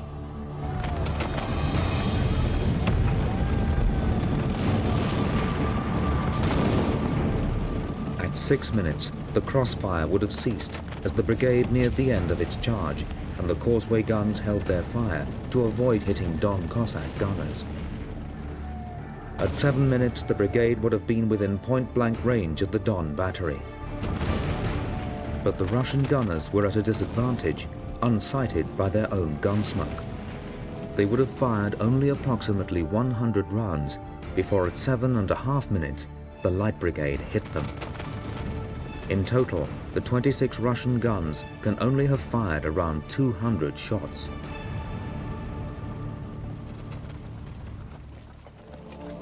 The whole infamous charge and withdrawal took less than 30 minutes. Despite the famous legend, the Light Brigade was never under fire from all 3 sides at once. Although far fewer men died than was realized, the charge was still a needless sacrifice of young men's lives. Russian troops remained in control of the causeway redoubts, and the lost guns were never recaptured. The only effect that the charge of the Light Brigade had on the war as a whole was to convince the Russians that British soldiers were mad and were dangerous and were liable to do just about anything, that they were murderous, and don't discount that, because scaring the hell out of the enemy is a good thing to do in war. But from the point of view of strategic or tactical aims, the charge of the Light Brigade is irrelevant. Much more relevant to the outcome of the battle was the Turks' defense of Redoubt No. 1. They had faced at least 30 Russian guns in a single massed battery, more than the Light Brigade faced. But the Turks were not moving targets, they were sitting ducks. With no cover but the shallow earth ramparts, they endured relentless Russian bombardment for almost 3 hours, 6 times longer than the charge of the Light Brigade. And the Turks had still yet another unsung role to play in the battle for Balaclava. When the redoubt fell, 170 Turks lay dead. Their fellows fled back across the South Valley. Russian cavalry were following them up, harrying them, slashing at them with sabres, cutting their heads in half, forcing them to flee at top speed. Mad panic, but a lot of them didn't. With the men from the redoubts numbers 3 and 4, they formed up on the next line of the defences of Balaclava, Sir Colin Campbell's 93rd Highlanders. The Light Brigade disaster was a mere sideshow in the Battle of Balaclava compared with the Highlanders' vital stand. Now remembered as the Thin Red Line, the 93rd's action saved Balaclava harbour and so the entire British war effort from Russian attack. There was about twice as many Turks as there were 93rd Highlanders in the Thin Red Line. But of course all that anyone ever remembers is the Thin Red Line. But even this vital contribution to the battle was underplayed. The Turkish troops became the pariahs of the Allied army. Eventually, those Turkish troops that were left in the Crimea were set to carrying things as beasts of burden. They would carry wounded British and French down to the ships. They would carry up food and firewood from Balaclava harbour up to the camps. They weren't allowed to fight again. They weren't allowed to do anything military again. They were basically two-legged donkeys.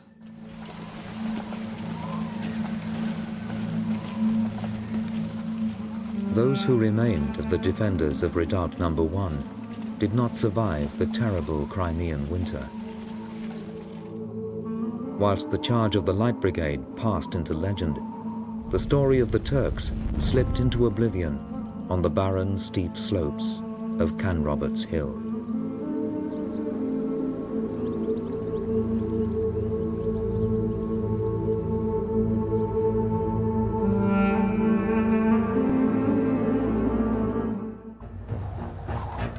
In 1415, Henry V led the English into battle against the French.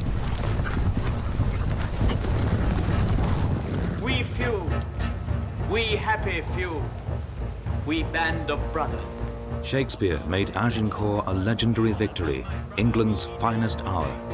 And gentlemen in England now abed shall think themselves accursed they were not here. The happy English few beat an army 3 times its size, a victory against all odds.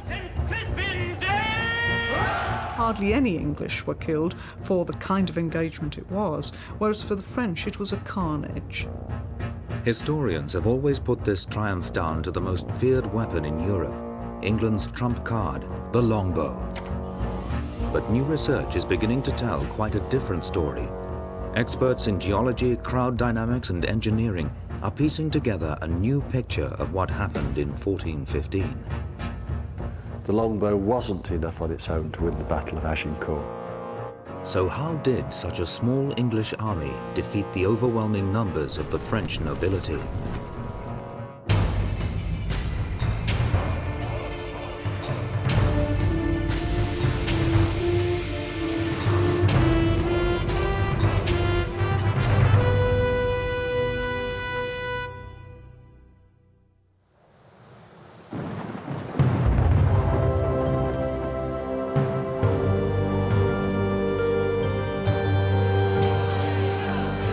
In the 14th and 15th centuries, there was intense rivalry between England and France. Throughout the 100 Years' War, they battled constantly for control of land.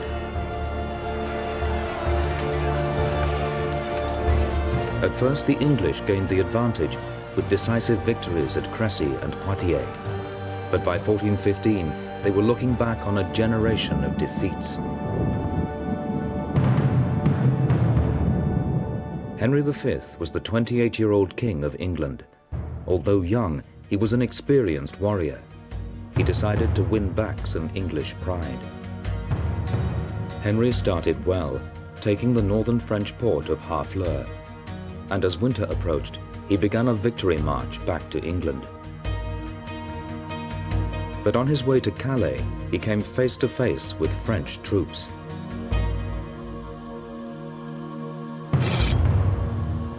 This was Agincourt. In Henry's way were mostly well-armored knights. The English army was much less well protected, and they were vastly outnumbered. The Battle of Agincourt lasted around 2 hours, and the English won a stunning victory.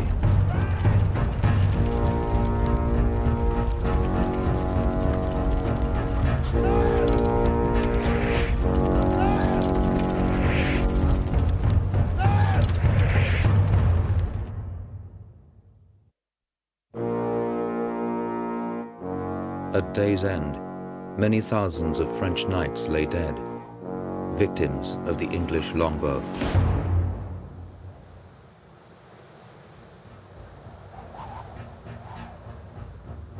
This account of what happened at Agincourt has never been challenged, until now.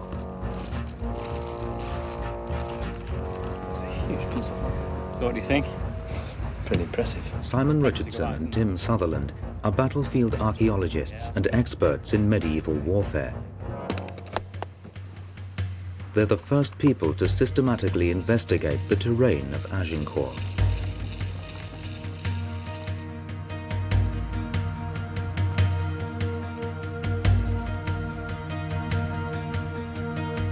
Their detective work involves looking for artifacts, but they also plan to investigate the lie of the land itself.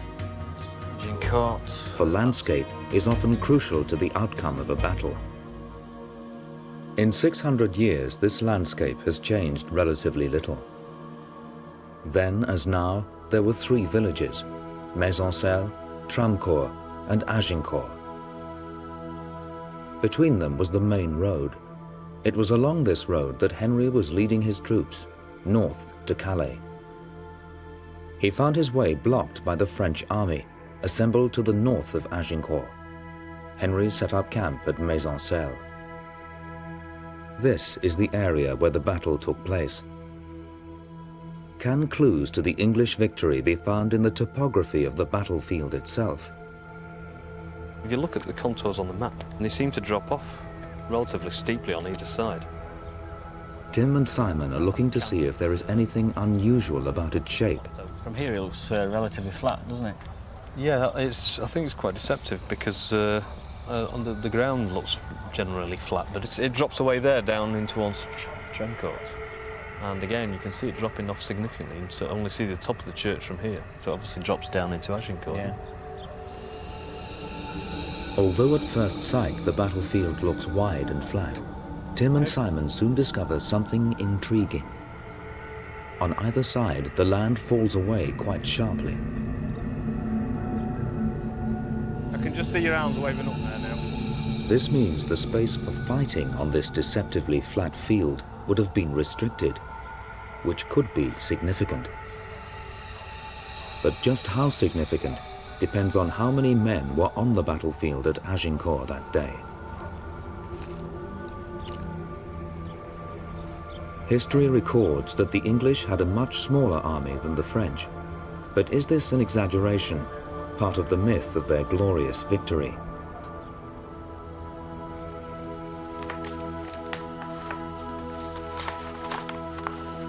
These original documents record the names of every man who left England to fight with Henry V, and every man who came back.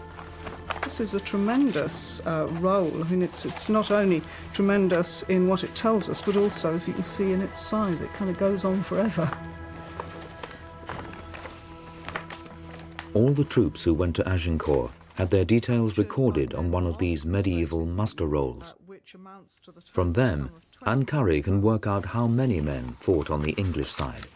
You could count up all the people on here. In fact, I've started a computer database, but it would be possible for us with this to calculate how many people there were present at Agincourt on the English side, or get pretty close to it. Anne has calculated that at Agincourt there were around 7,000 on the English side. And these 7,000 English would have faced approximately 20,000 French. We have similar documents for the French army. We know that a lot of French noblemen died at the Battle of Agincourt. We have tremendous long lists of those who died. The documents prove that the French army was much bigger. But they also show something else, that the two armies were organized in different ways. Henry's men were paid troops and socially mixed. The French were mostly noblemen. So how did they compare when they came face to face on the morning of October the 25th, 1415? Historian Matthew Bennett is a specialist in medieval tactics. So there's two very different armies on the battlefield at Agincourt. The English army, commanded by Henry V in person, with dismounted men-at-arms. These are the heavily equipped knights. And on the flanks, archers, positioned so they could shoot at the advancing French. On the other side, Charles VI. Well, where's he? Well, he's not actually at the battlefield because he's insane, so we have to discount him. Their formation, well, they've got some missile men as well in front of the forces, flanked by cavalry whose job was to attack the English archers and drive them away. And then a mass of the heavy fighting infantry, dismounted men-at-arms, rank upon rank upon rank upon rank of them, outnumbering the English anywhere between 3 and 5 to 1. From the moment the English set foot on the field, the odds were stacked against them. Confronted by heavily armed French nobles in much greater numbers, how could Henry possibly hope to win this encounter?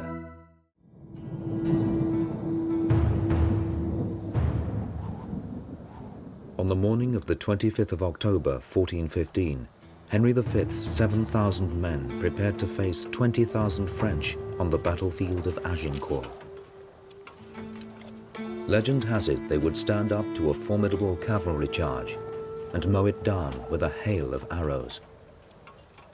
In their hands, a super weapon, the longbow. Powerful and deadly even at long range, it has been called the machine gun of the Middle Ages. But did Henry have enough archers in his small army to create this arrow storm? It's now possible to calculate exactly how many of these super weapons Henry actually had.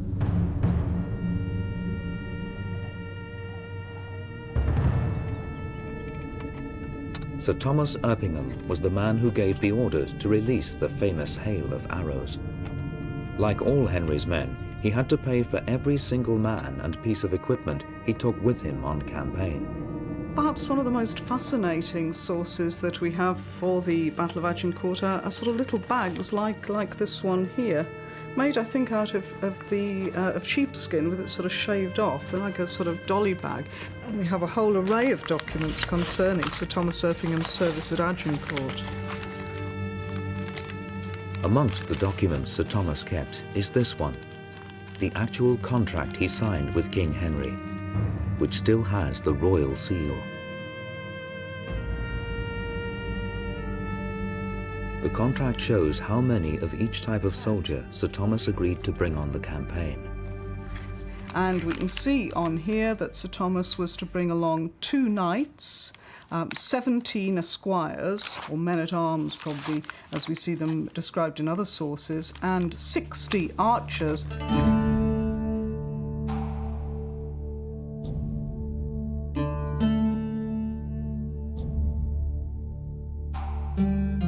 Anne has worked out precisely how many English archers there would have been, and how many men-at-arms, heavily equipped knights fighting on foot.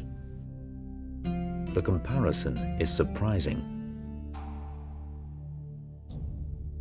The English army was composed of 5,500 archers and only 1,500 men-at-arms. Had Henry taken a gamble on having so few men-at-arms because he thought the longbow men were the best troops? After studying these documents, Anne thinks there might be another reason. We can see the sums of money that the troops got. Here we've got Sir Thomas himself as 4 shillings a day, his men-at-arms each 12 pence a day, and then 60 archers at 6p a day, VI a day. The records tell us the archers were a bargain, 2 for the price of a single knight. But they also reveal something else. Henry was so short of money that he pawned the crown jewels of England to pay for his war. Being cynical, I would say that probably the main reason is that archers were cheaper. He wanted to make a very big show in France in 1415. The only way of getting an army that was strong was to increase the proportion of archers in it. So Henry's army was mostly made up of archers, but they were there because they were cheap, not because of their skill. So what was it about the longbow that gave these men the power to overcome vastly superior numbers? It's a very simple weapon to use. You draw your bow back, the full draw, then the energy stored in that bow is tremendous. The secret of the longbow's power lies in what it's made of, a unique combination of 2 types of wood growing naturally within a single tree, the yew. On the outside, the elastic sapwood. On the inside, the rigid heartwood. The heartwood on its own would break, but the sapwood is a tension wood, in other words, a stretchy wood, and the sapwood stops the heartwood from breaking. The longbow is not only easy to use,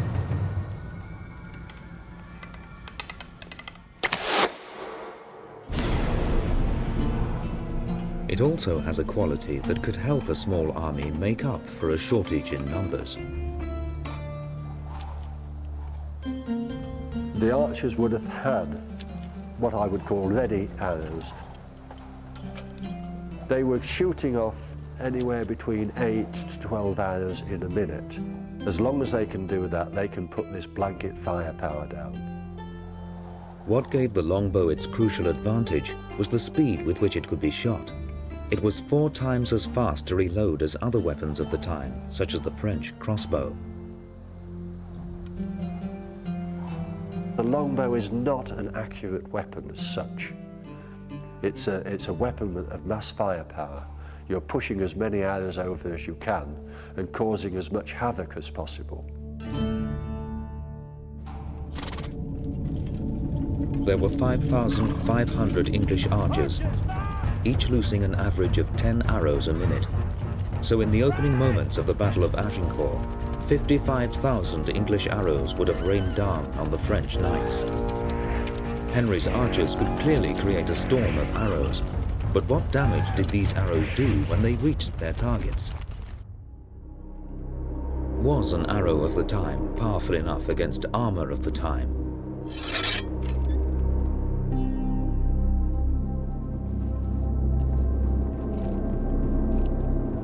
To test this, we need evidence.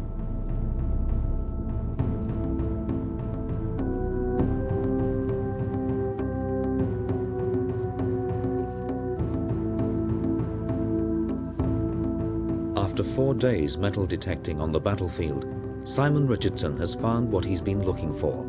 An arrowhead he is convinced was shot by one of the English longbows.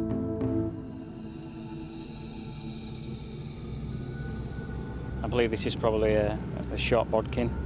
I think it would have been quite a bit longer, probably nearly the same size again.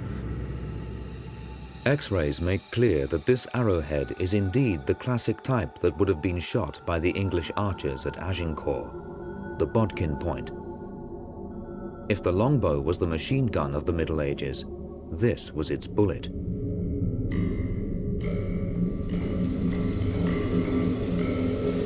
This is a bodkin, a long tapering point that actually does the penetrating, and there's a socket here which the arrowhead goes into. The bodkin point was made out of iron. An arrow will only be used once. The chances of you getting it back are actually slim. And so it doesn't make sense that you make arrows out of very expensive steel. Its unique shape had a particular purpose. The difference with a bodkin is that you have actually less resistance because of its shape, so it will actually make a deeper wound.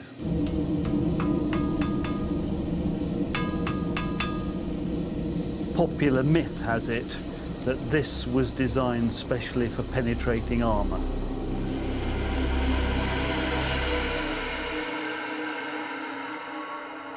The French knights would certainly have been wearing armor, though none has ever been found at Azincourt.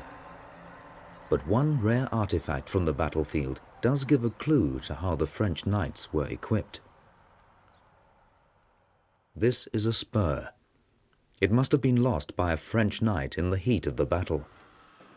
Tim and Simon can deduce how good his armor would have been. That is the most elaborate spur I've ever seen. I think these are all these crisscross marks. They're fish scales. Mm-hmm. I mean, the scales going down the body, and then the tail of the merman. Half man, half fish.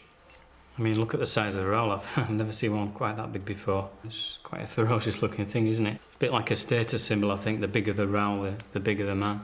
A really, really wealthy person's spur. Yeah, so this is such an elaborate piece of equipment, then the armour that went with this spur would be very, very extravagant and very beautiful. The spur confirms that there were very rich nobles on the battlefield. They would have been wearing the best protection money could buy. So what type of armour would have been available to them at the time, and how effective would it have been?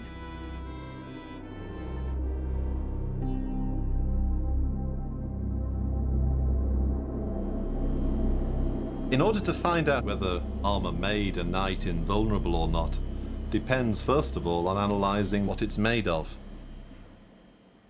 Alan Williams has made a special study of the medieval armour at the Wallace collection.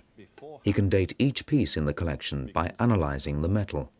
You can see from the crystalline structure there that this is in fact a medieval iron. But medieval iron will make armour, but armour of the lowest quality, an armour that will tend to break easily if it's attacked. This helmet was made between 1350 and 1400.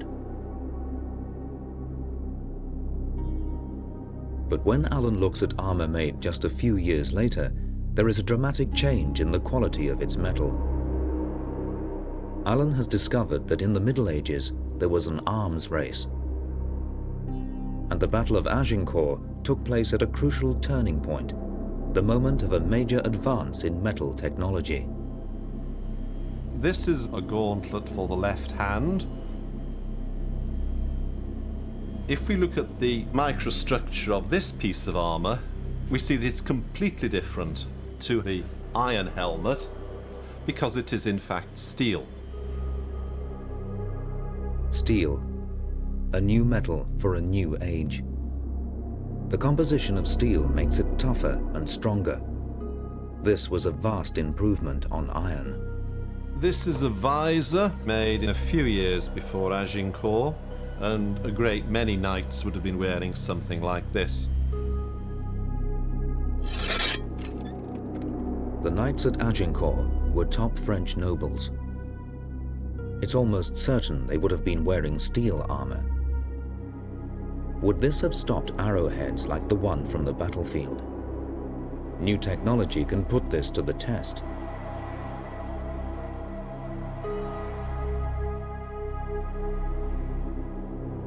With a high-speed camera, the energy of an arrow leaving a longbow can be accurately calculated.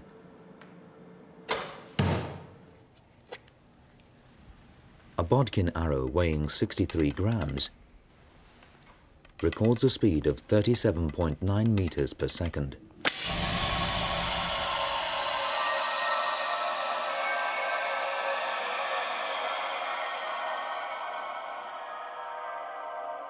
The energy arrived at in mathematical terms is 38 joules. To see what would have happened when a bodkin point met armor, this result is fed into a high-impact machine. It recreates the crucial moment. At the receiving end, a piece of 2 millimeter thick mild steel, equivalent to the metal of the day.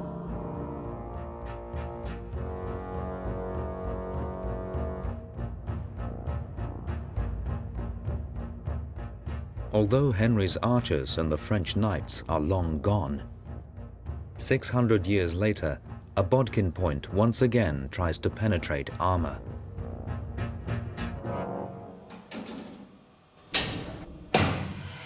And fails.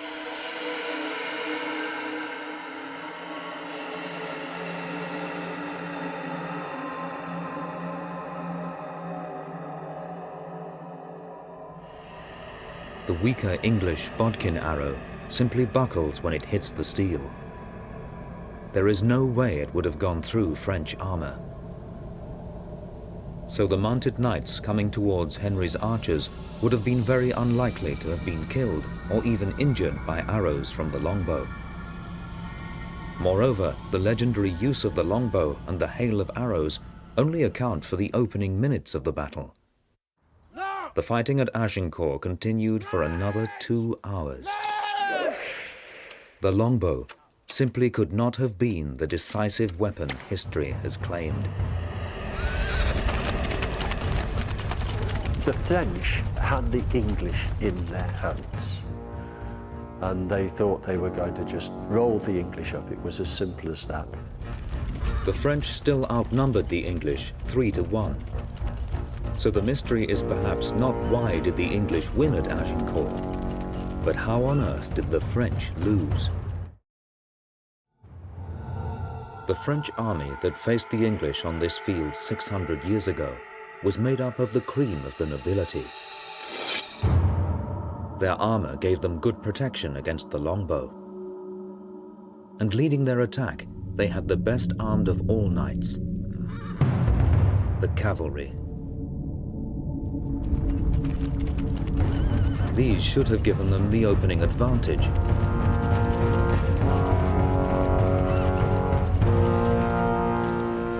And the tens of thousands of men on foot following them should have finished the job.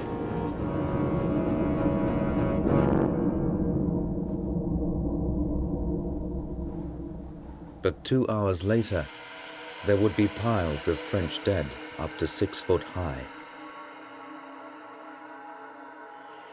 Understanding what happened at Azincourt is not a question of working out how the English won, but how the French could have lost. A rare find might shed light on this. A remarkable document written 10 days before Azincourt. This is the original French battle plan. It survives as just one sheet of a burnt manuscript, but it details exactly what tactics and formations the French intended to use. It's on a much damaged document, just a small scrap, really, written in French, probably at the command of the French leader of the advance guard, Marshal Boucicaut, and it shows that the French had a way in which they could have defeated the English. The French king was not on the battlefield. Gripped by insanity, he thought he was made of glass. But his army was in the capable hands of a trusted military tactician, Marshal Boucicaut. The point is that with an experienced and competent commander, the French were quite capable of beating the English as long as they learnt to use their crossbowmen, their men-at-arms and their cavalry in effective combination. Boucicaut's plan was to do just that and deliver a knockout blow at the beginning of the battle. With cavalry and the crossbow, he would surprise and disperse the English archers. But on the day, something clearly went wrong. The crossbowmen, for example, well, they just got pushed into the back rank, so they never played a part. The French cavalry charges, launched on both flanks, were supposed to be several hundred strong, attacked on both flanks, but not everybody seems to have turned up to do the job.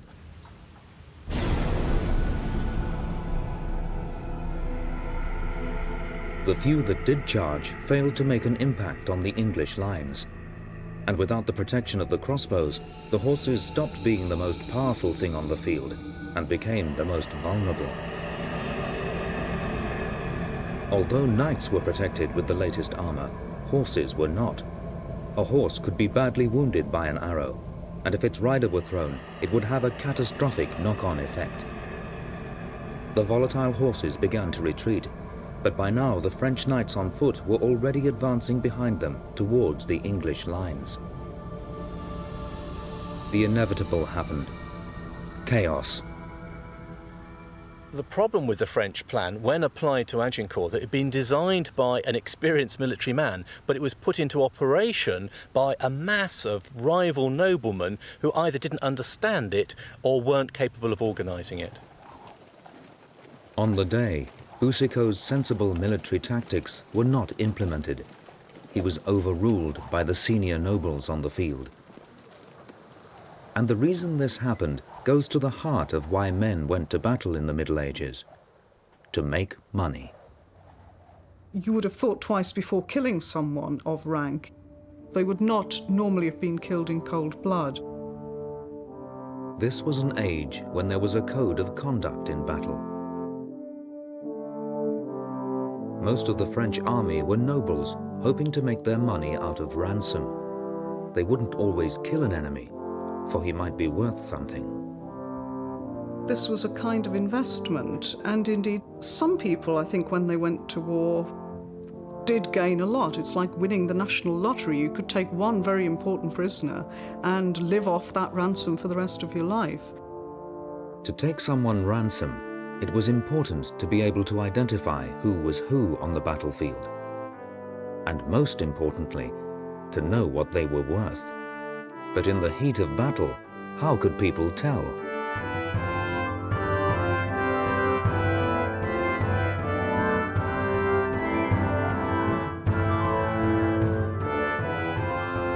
this was the reason for heraldry. These signs and symbols, the banners also, were crucial. The French coming in from the other side would be seeing the various banners of the king and the other sub-companies, and no doubt aiming for where they thought the richest prizes lay in terms of ransom. Ransom was inextricably linked with heraldry. And by reducing the combat to these signs and symbols, it's possible to read the battlefield as the French would have done 600 years ago. By now, the French had advanced to the English lines. The French knights, the nobles, the men-at-arms, each one of these has a name, a title, a coat of arms, which marks them out as socially significant. But the French obsession with fighting men of equal rank and taking the king and the men-at-arms means that they don't really take full account of the archers. The French noblemen didn't feel that they were proper soldiers at all. A blank. That's how they were regarded. So was the French drive for ransom the key to what went wrong at Azincourt? Heraldry shows that when the French reached the thick of the fighting, they were in for a shock.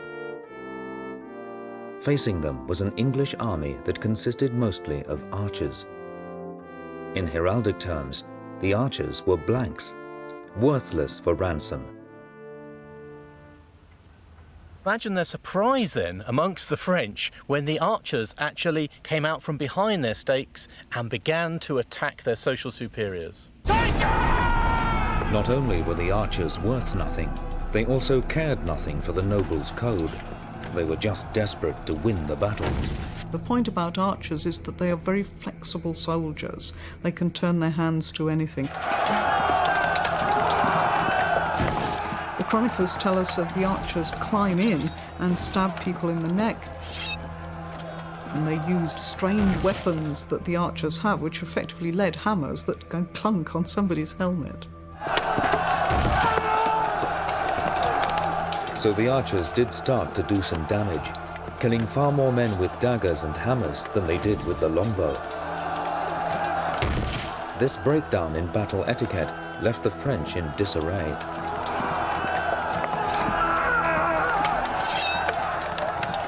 But can this socially caused confusion have been enough on its own to have brought about the French downfall? After all, the French still vastly outnumbered the English and were better armed.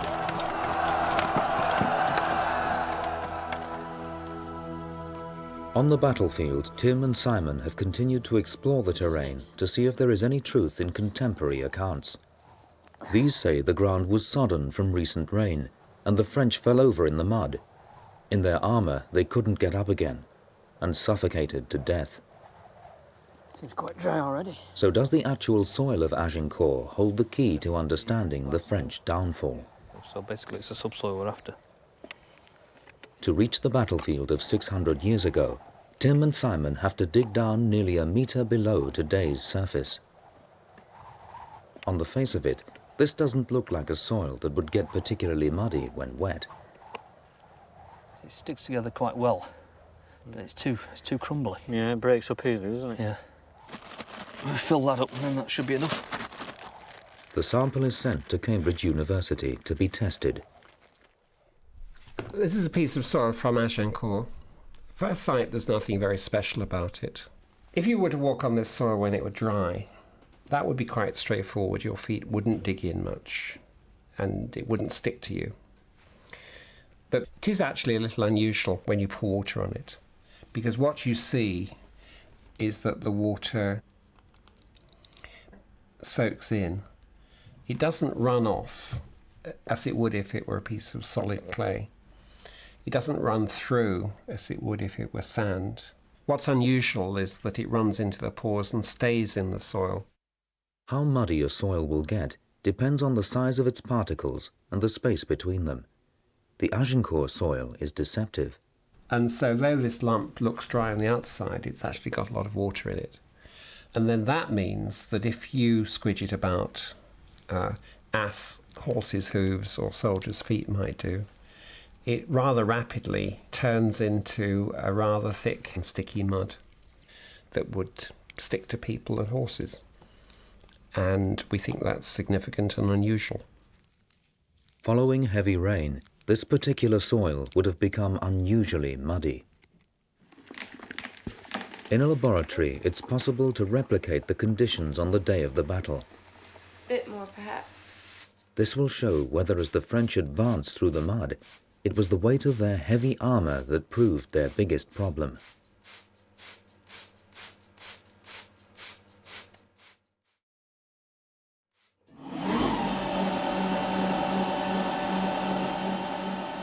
A machine pushes armour plate into this mud.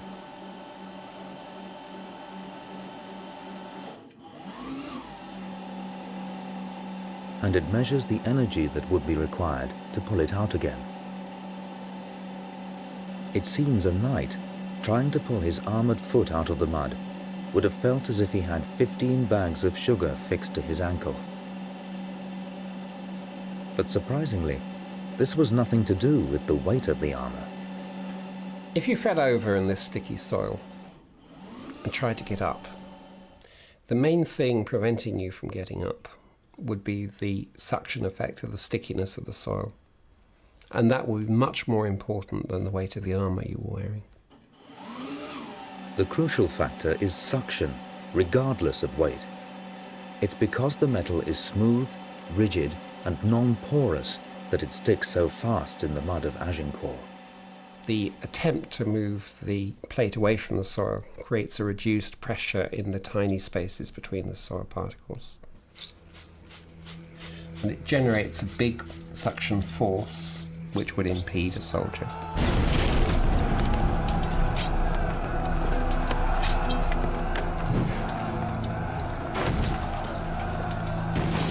But possibly it didn't impede all soldiers equally. Though all were fighting in the same mud, the English soldiers were not for the most part wearing armour. They were wearing cloth. Could this have worked in their favour? When we use the Instron machine to push into the soil plate covered with cloth, then we find it comes out much more easily. The suction effect is hugely reduced. That's because it can peel away at one place at a time. With cloth, the suction force is much lower. So ironically, the lightly clad archers would have been better able to fight on this battlefield than the well-armoured knights. But to explain such a huge death toll in the French ranks requires one final bit of detective work. And it goes back to the shape of the battlefield itself.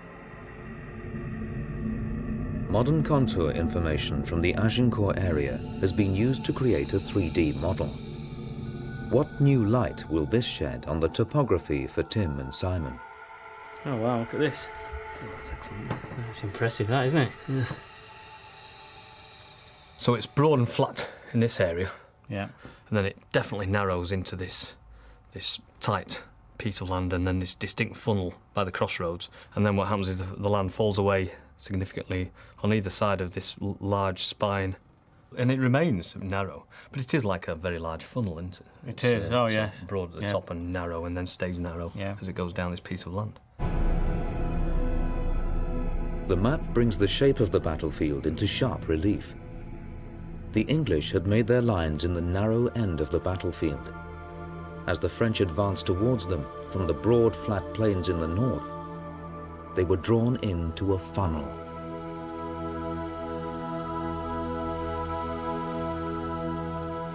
So how might this have affected the way the battle turned out? Whenever you try to shove a large number of people down a funnel, you're asking for a disaster. Keith Still is a crowd modeler.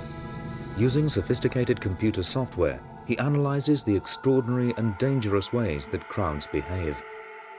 He studies the inherent risks in places like football stadia, stations, and concerts, anywhere there are crowds in a confined space. One of the problems you have when you've got a large number of people in a tightly confined space, as we can see here from the stereophonics concept, is that if somebody falls over, that the whole crowd falls over as one large mass, or like a stack of dominoes. And you can see here that nobody has the opportunity to self-right. They can't get up. They're part of the mass. So a very serious effect here. Somebody could have been very, very seriously injured, if not killed. Keith sees frightening similarities between the collapse of this modern crowd and the disorder on the battlefield 600 years ago. Ignoring the fact that this was a battle, Agincourt has all of the key elements of a major crowd disaster in its own right. Without an arrow being shot or a dagger being drawn, it seems the landscape of the battlefield itself was Henry's greatest ally. Too many people, too little space.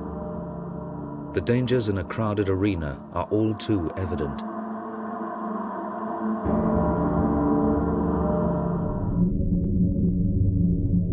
It might have seemed that the French had an advantage at Agincourt with their overwhelming numbers, but it turns out this was in fact their undoing.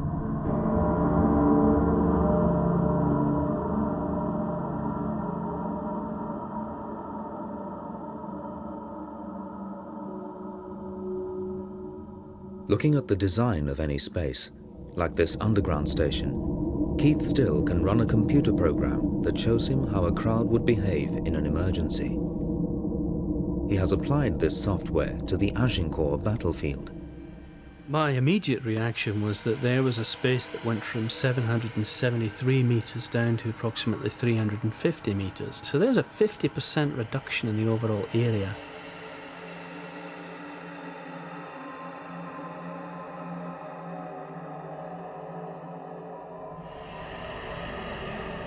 With the computer model running, the effect of the funnel on the crowd is all too clear.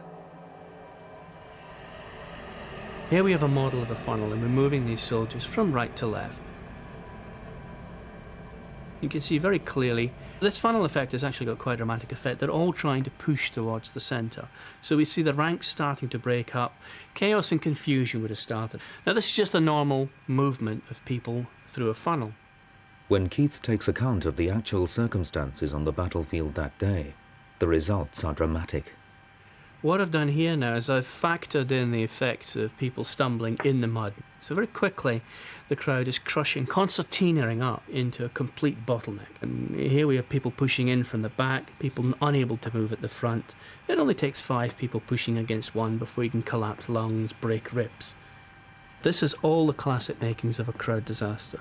Too many people, a very quick reduction in the overall space, a massive increase in density, a sudden reduction in their forward movement, 1 or 2 people tripping in the very thick mud, the conditions that we're working under, and you have a disaster on your hands. Even without the English archers and their hammers and knives, the French, squeezed onto the narrow battlefield, would have suffered heavy losses.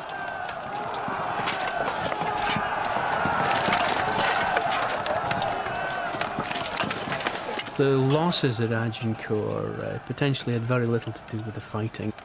If you look at the history of crowd disasters, you can see every element of every worst disaster combined in this one single environment.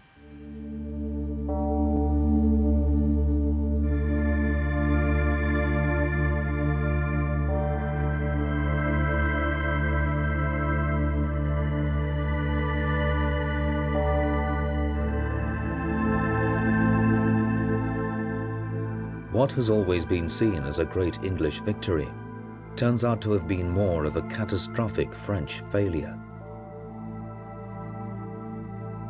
In the end, there had simply been too many Frenchmen. This had brought chaos to the field, and many had died without even engaging in fighting.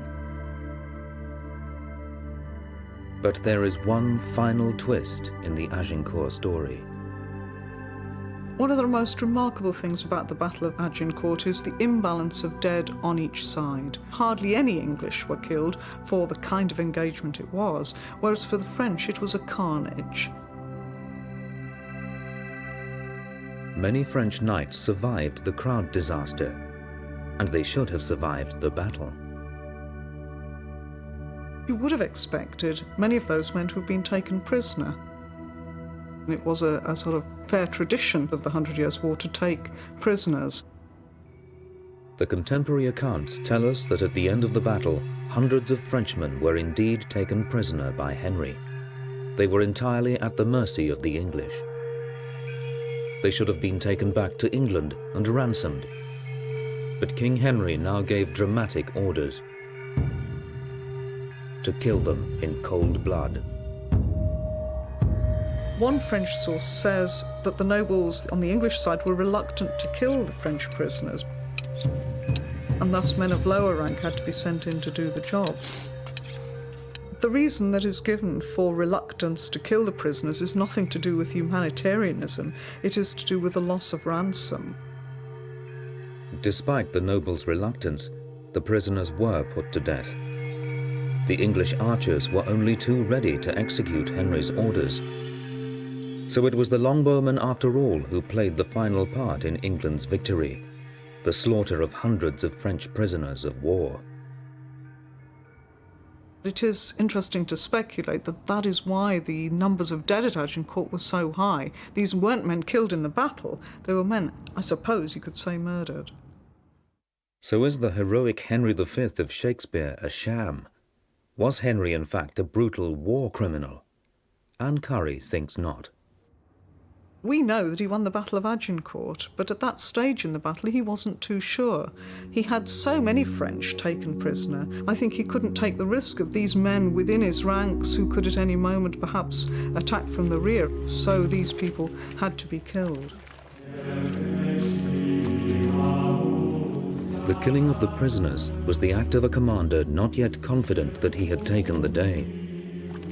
The English did win the Battle of Agincourt, and with this victory Henry secured his place in history.